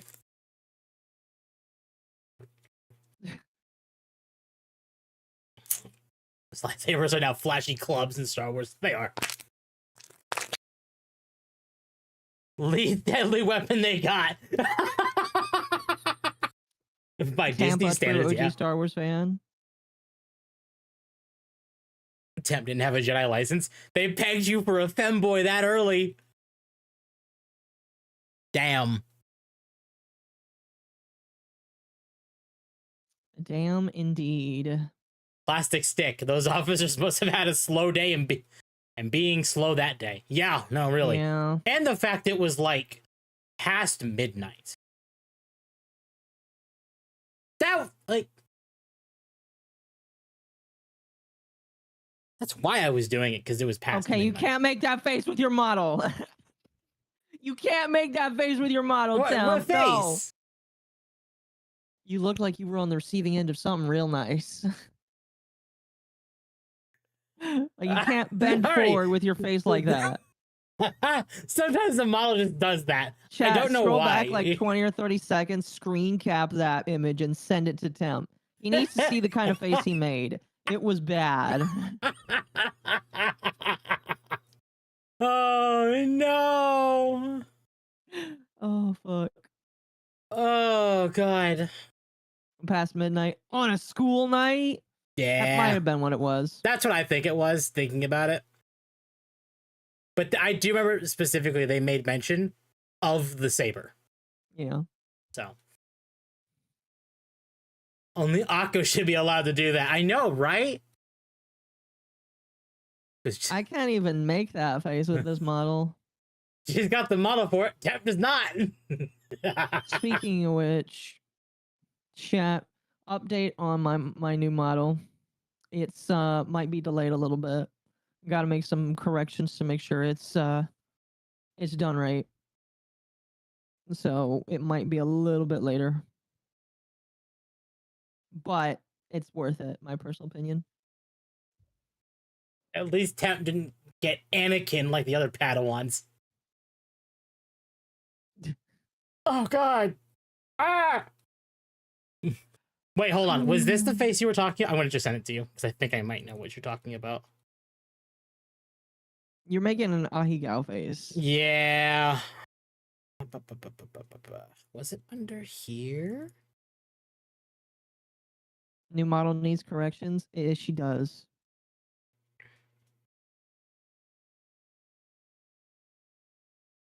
Wait, chat. The clown model can't receive corrections. She's not a lolly. I would have to have a lolly model for that to happen. And I don't have any plans for that. So, I mean, if I magically get one, that would, that would be a little different. What kind of tracking am I using? So this model is using, what is it called? VBridger. Although I'm not planning to use VBridger in the future, because I'll be honest with you, it's kind of useless. Damn. Like my current model, thank you. But no, chat, my clown model is what's coming, and you can't correct a clown. You can only correct a lolly. And I don't know, maybe I'll have that down the line, but I have no plans right now. I see. cannot find it. Oh well.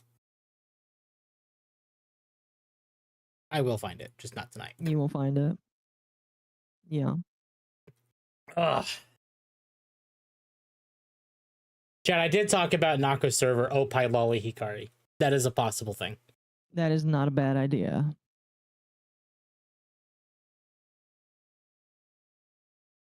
But I do have Ari working on some stuff first, so that's coming first. Oh my gosh. Okay, this is a funny shit post. It's great. It's fantastic here. What is That's probably got this? copyrighted music here. I'm just gonna stream it. Okay. The joke is there are only 2 genders. There are 72 genders, and then the second one is gender is a scam invented by bathroom companies to sell more bathrooms. That's not true, but it is funny. That is funny. I remember seeing bit. that just so long ago where they're like, oh, men and women can enter the same bathroom. Like, why? Why? Because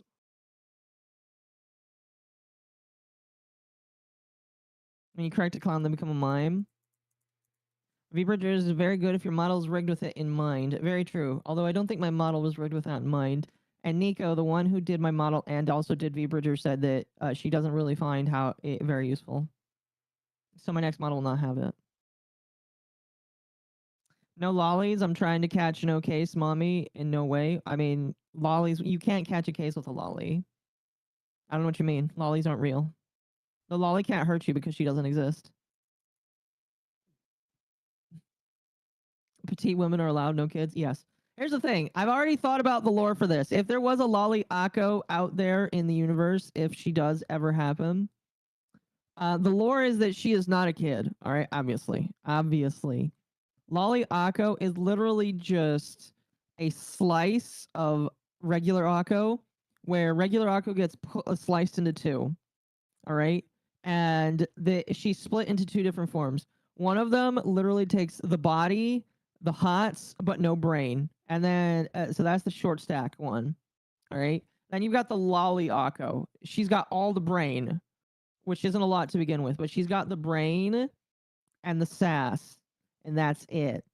And you can't tell me you would not be down with that, because everybody would be down with that. So you'd have your choice against a dumb midget bimbo or a tiny like know-it-all, a tiny know-it-all that isn't really a know-it-all because she's still dumb. I don't know, chat, which one would you choose? I saw MommaOcco reproduces like a slime. Oh. Oh no. I guess you could think of it like that. MommaOcco is just a Dumbo octopus. No. That is Dumbo. No, you're thinking of the short stack. No, MommaOcco is just a screeching child. Well, not a child, but she is like she screeches like a child, but she is not a child. Exactly. She's basically me. She's you, but squeakier. Yes. You need to create additional parameters for V-Bridger during rigging. Yes. I did pay $100 for this model to have V-Bridger installed. That's why like it works the way it does. But again, if I can get away with not V-Bridger in the future, I will. Because even the rigger who's going to do my new model, she agrees that it's not really that useful. Could you have this one updated to not use it? It'd be better? The first model did. The first variation of this model did. Oh. Yeah. Okay.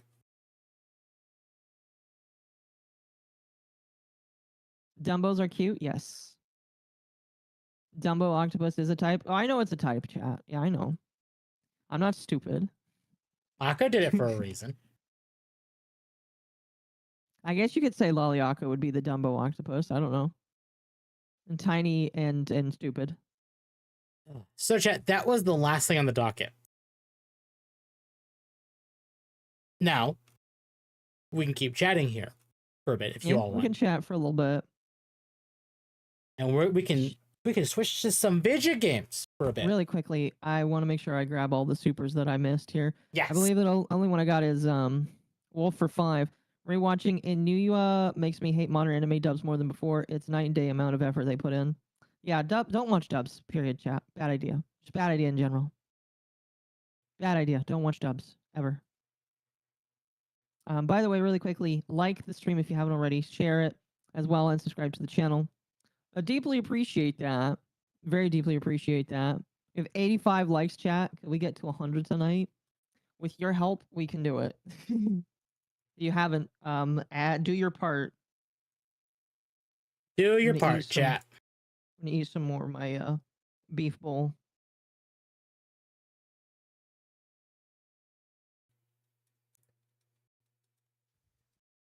I've decided that like MommaOcco, she knows how to be romantic, but not really smart at it. Short stack Occo would literally just be like, "Can I suck your dick?" Oh. No hesitation. Just okay. No, yeah. Like I said, short stack Occo would literally just take the body, but no smarts.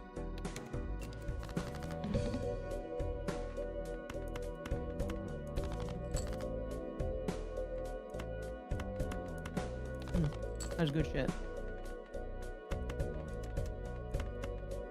will be MommaOcco. I guess 2 Occos put together. I guess that'd be Gilfocco.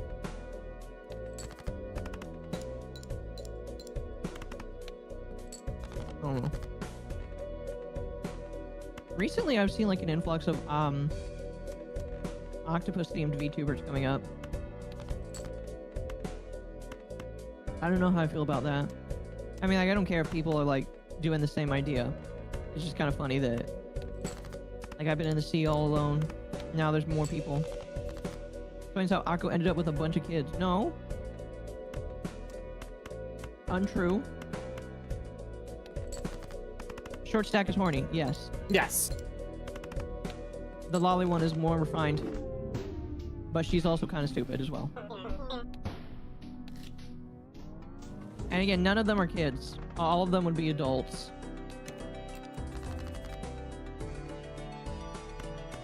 But I will say that, like, Lolly Akko would definitely be easy to take advantage of. Because she'd try to act smart and smug. I don't know. Tentacle slime monster? I don't know how that would work. Anyway. Shit, I did a lot of work in this Minecraft world. Kind of switching up here. I have the storage room, or the mega storage room done. And the back end of it is all done as well. I'm pretty sure I showed this off. The fuck kind of song am I listening to? Hold on a moment. No idea.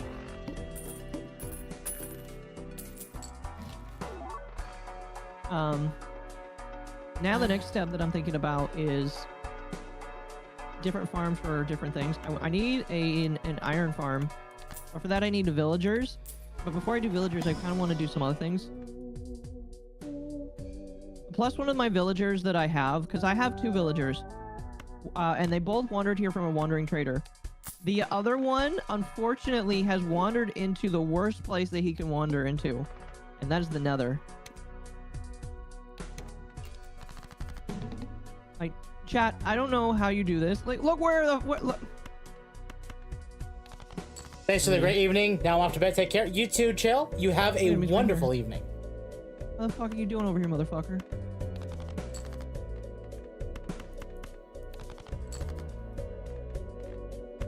Why are you over here? You're just hiding. So, I'm gonna leave so that he doesn't die. I eventually need to come back and gather him. Oh, I have an idea. I know how I can do it. Never mind. We're gonna do this right now. I need to protect this man from himself. Basically, Akko spits into 2 personalities. I'm sold. Yes. Akko If Lolly Akko exists, disorder. there's another Akko out in the world. You have to bring them both together in order to get the original one back. How did he wander into the Nether? I don't know.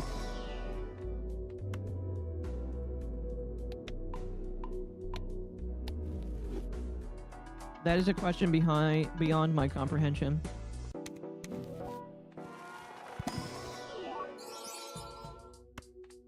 But I do know that I'm gonna go get him back. Operation Save Steve is commencing. He's trying to run away from you. He'd rather be in hell, probably.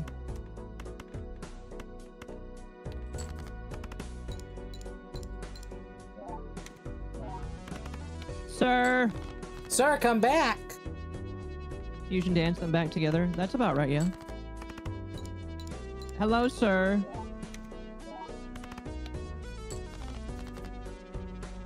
Alright. Cool. For some reason, he's standing up.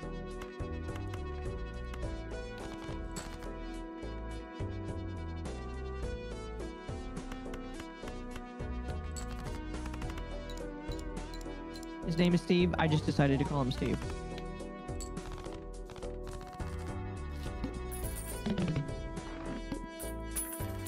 And there he is. I rescued him. His name is Steve. Alright. Steve, you can hang out here. And you're now Where is Mason. Jack Black? Where he belongs, not here. Not here, yes. Like I said, I'm not going to worry about the villager right now, because the other one's in my room. He's just kind of hanging out there.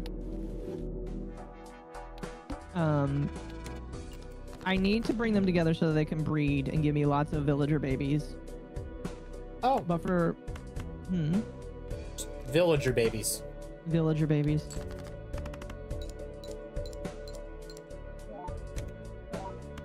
But first I need the Love Shack in order to do that. I've completed the new course years card. Congrats.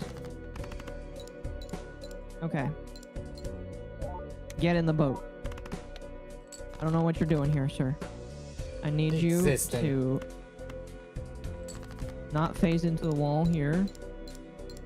Alright, he wants to phase into the wall. Would you like to hear about our Lord and Savior Steve? Yes. He'll end up in the boat eventually. He can't really go anywhere else.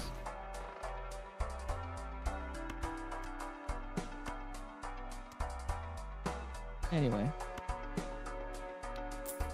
I had an idea. Okay. For the Love Shack. For these villagers. Like...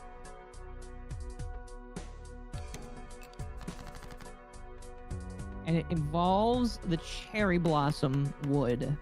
Did you know that cherry blossoms was a wood type? Yes. I was waiting for you to say something. I was like, Temp, are you still there?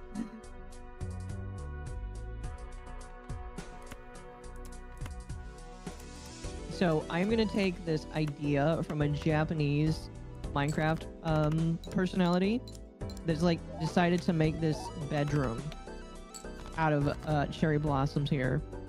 Although she's using frog lights, and I don't own frog lights yet. House. Basically, chat, I want to make a nice little pink room for these villagers so that they can breed in it.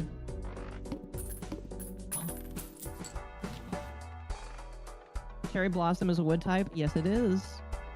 It is, and we are about to go get a bunch of it. I have some saplings. You know what we could also do, chat? I could be like an asshole right now. I could be an asshole right now, and it would be really funny. I think we will. I think we will. I will save the saplings here for later. Do I have 38 rockets? That might not be enough. I don't really have a lot of paper either.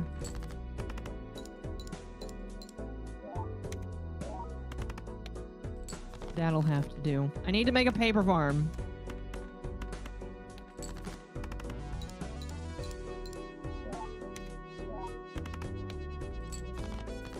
Alright.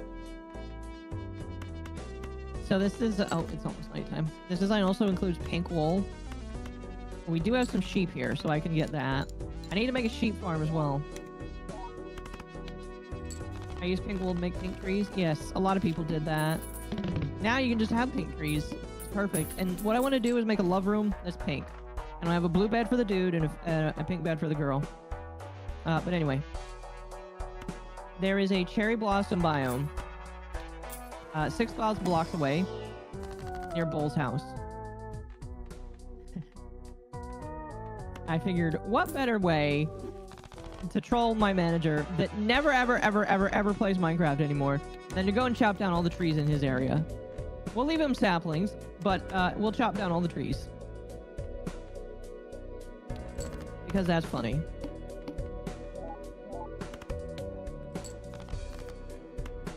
And we'll go chop down all the trees. And we'll use it to make ourselves some beautiful pink bedroom. A beautiful, beautiful pink bedroom. Perhaps the villagers do not eat because it always makes them horny? Probably. Yeah, if you don't know, chat, the only way to make villagers breed is to feed them 6 pieces of bread each.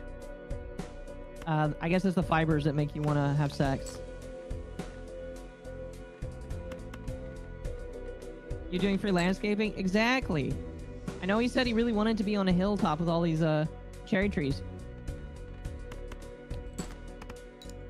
You know. I do have to worry about this. Although I did put unbreaking on it. Chat, you know how easy it is to go into the end and find elytras? Once you find one, it's really easy to just fly around for another one. It's kind of crazy. They love that gluten? Yes. So, Temp, what have you just been, like, consuming recently? Sorry, you've been quiet.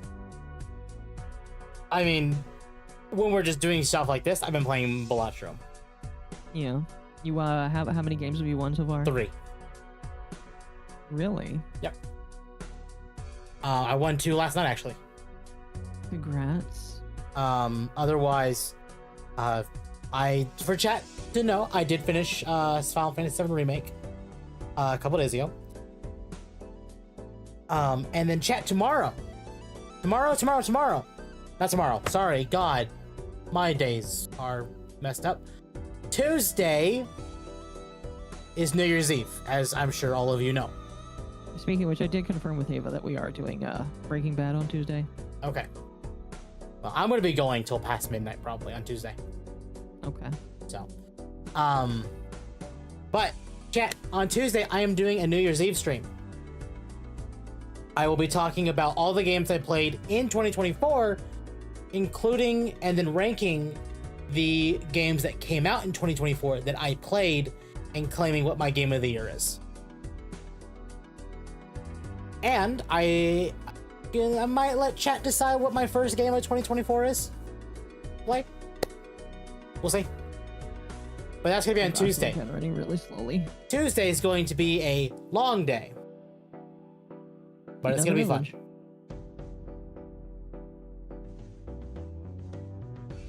Chat, if any of you, because this is a dual thing and I'm allowed to do this when we're doing dual content, chat, if any of you want to follow me, I will put that in Akka's chat. I am allowed to chill when we're together. I don't remember talking about this, but sure. Yeah.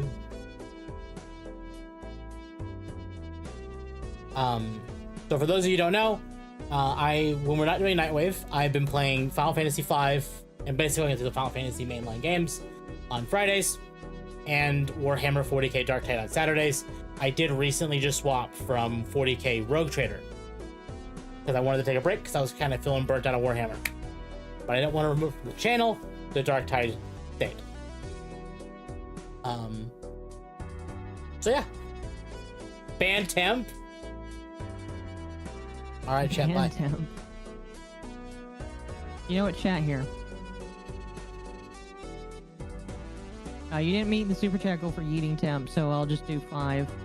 5 super chats, any color, 30 minutes, I ban Temp. Ah! I'll ban him from the channel.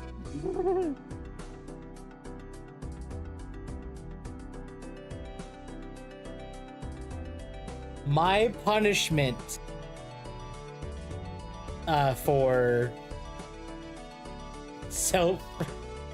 you get paid for my punishment. Exactly. So if you pay me, I ban Temp. I want you to play Lawn Care Sim. I can already tell you that is a no. I will probably be. Well, let me see if I can find that one. Don't stick it on. I'm curious how many trees are left over here. Oh, I only see two trees.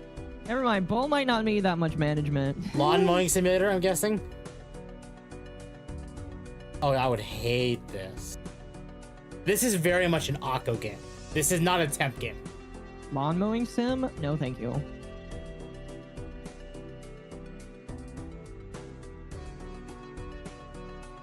Like it's the level of Occotism that you would expect. Not Lord Temp. Yeah, there's only 2 trees here. What the hell? Why are there only 2 trees? Did Bull just like chop some down without replant? That's like very uncool. By the way, I kind of hate that these pink petals you can only put on grass. I tried to put it on normal things. It don't work.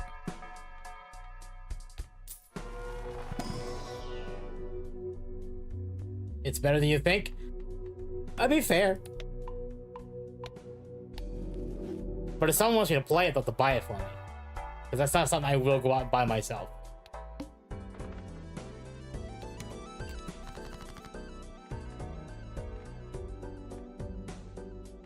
I have... You know, I'll be nice. I'll give him a ender chest. He deserves one, chat. You can run a whipweed. Weed whip. I don't know why I said whipweed. Weed whip.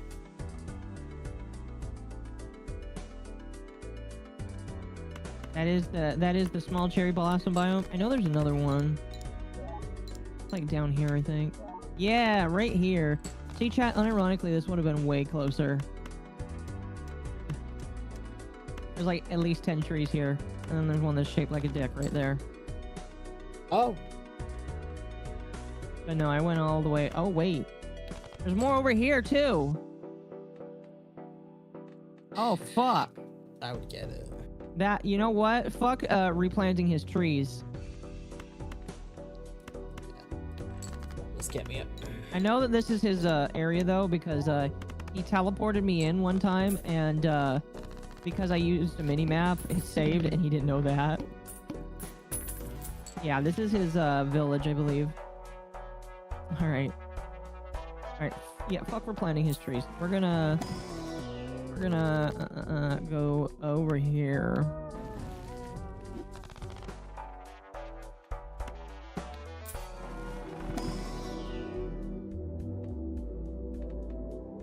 Woo, thank you for the 10 CAD. Have my 10 half dollars again. I appreciate it.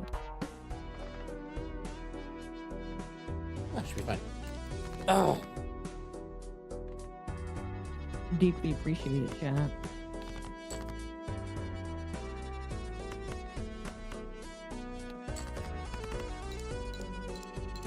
Got an 8K with that Ahegao face. Oh, did TempKitsempt do that again? Oh, man. This is why I have to ban him from chat, because he's too lewd. Too lewd 5 me. Oh, yeah, here we go. There's also a Enderman. Sir, come back. Where'd he go? There he is. Come here. I mean, if I made the face again, it was not intentional. Occo for deforestation, good to know. Occo is mean to the environment. He ran away. What a bitch. I'm not part of Greenpeace? No, I'm anti-team trees.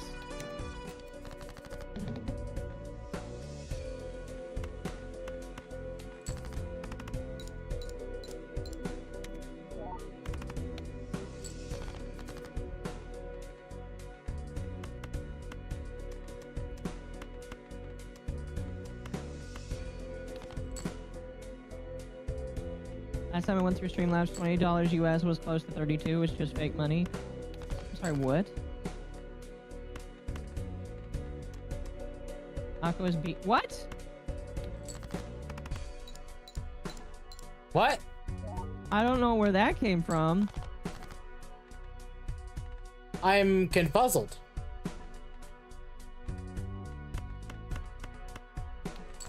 I have a PhD in not giving an F.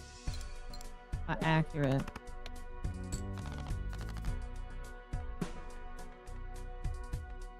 Having a PhD would make me less qualified. This is true.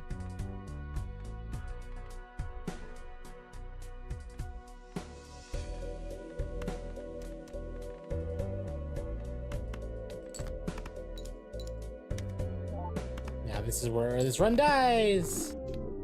Yay. The Enderman. Oh. I'll sharpen and fuel my chainsaw in the name of Occo any day.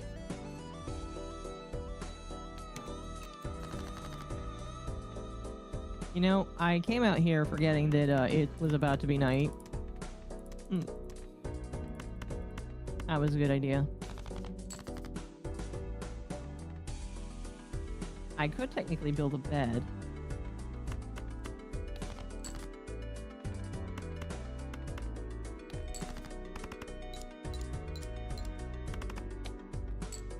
I need 2 wool. It's not 2 wool, sir. And you give me nothing. There's a village down there, though.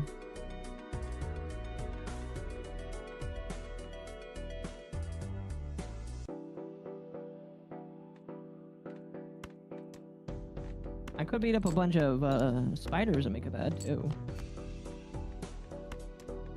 I did just leave this baby alone with no parents. That is kind of ruthless of me. Poor sheep, don't worry, I'll repopulate them tenfold.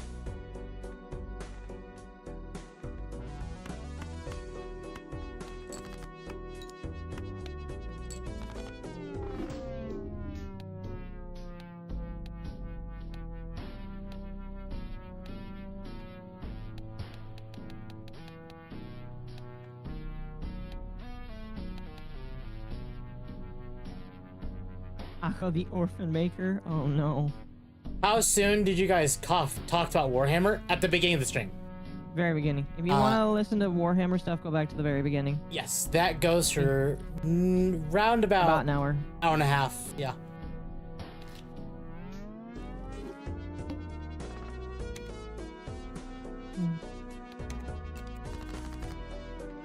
You know, I'm thinking. Think of what? I'm thinking I'm tired. Oh, is it time for bed? It might be.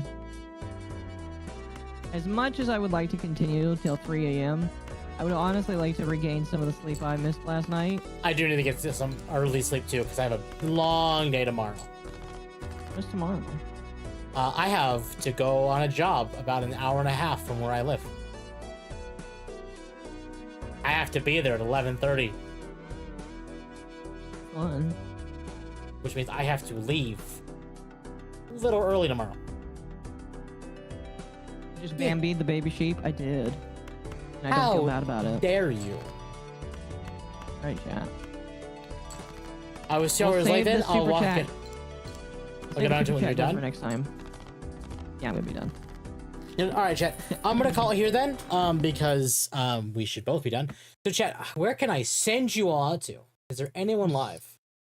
I'm sending people to Rosa on YouTube. I I'll send can't people do to that. Dax on Twitch. Dax is drawing Booba, it looks like. Boba. Is the job roofing or what? No, I'm in IT. Alright. Chat, you have a good night, alright? Yeah, no Love one's you online. all. I'll see you next year. I will see you all Tuesday, which is the final day of the year. Have a good night, chat. Had a fantastic night, and see you Tuesday.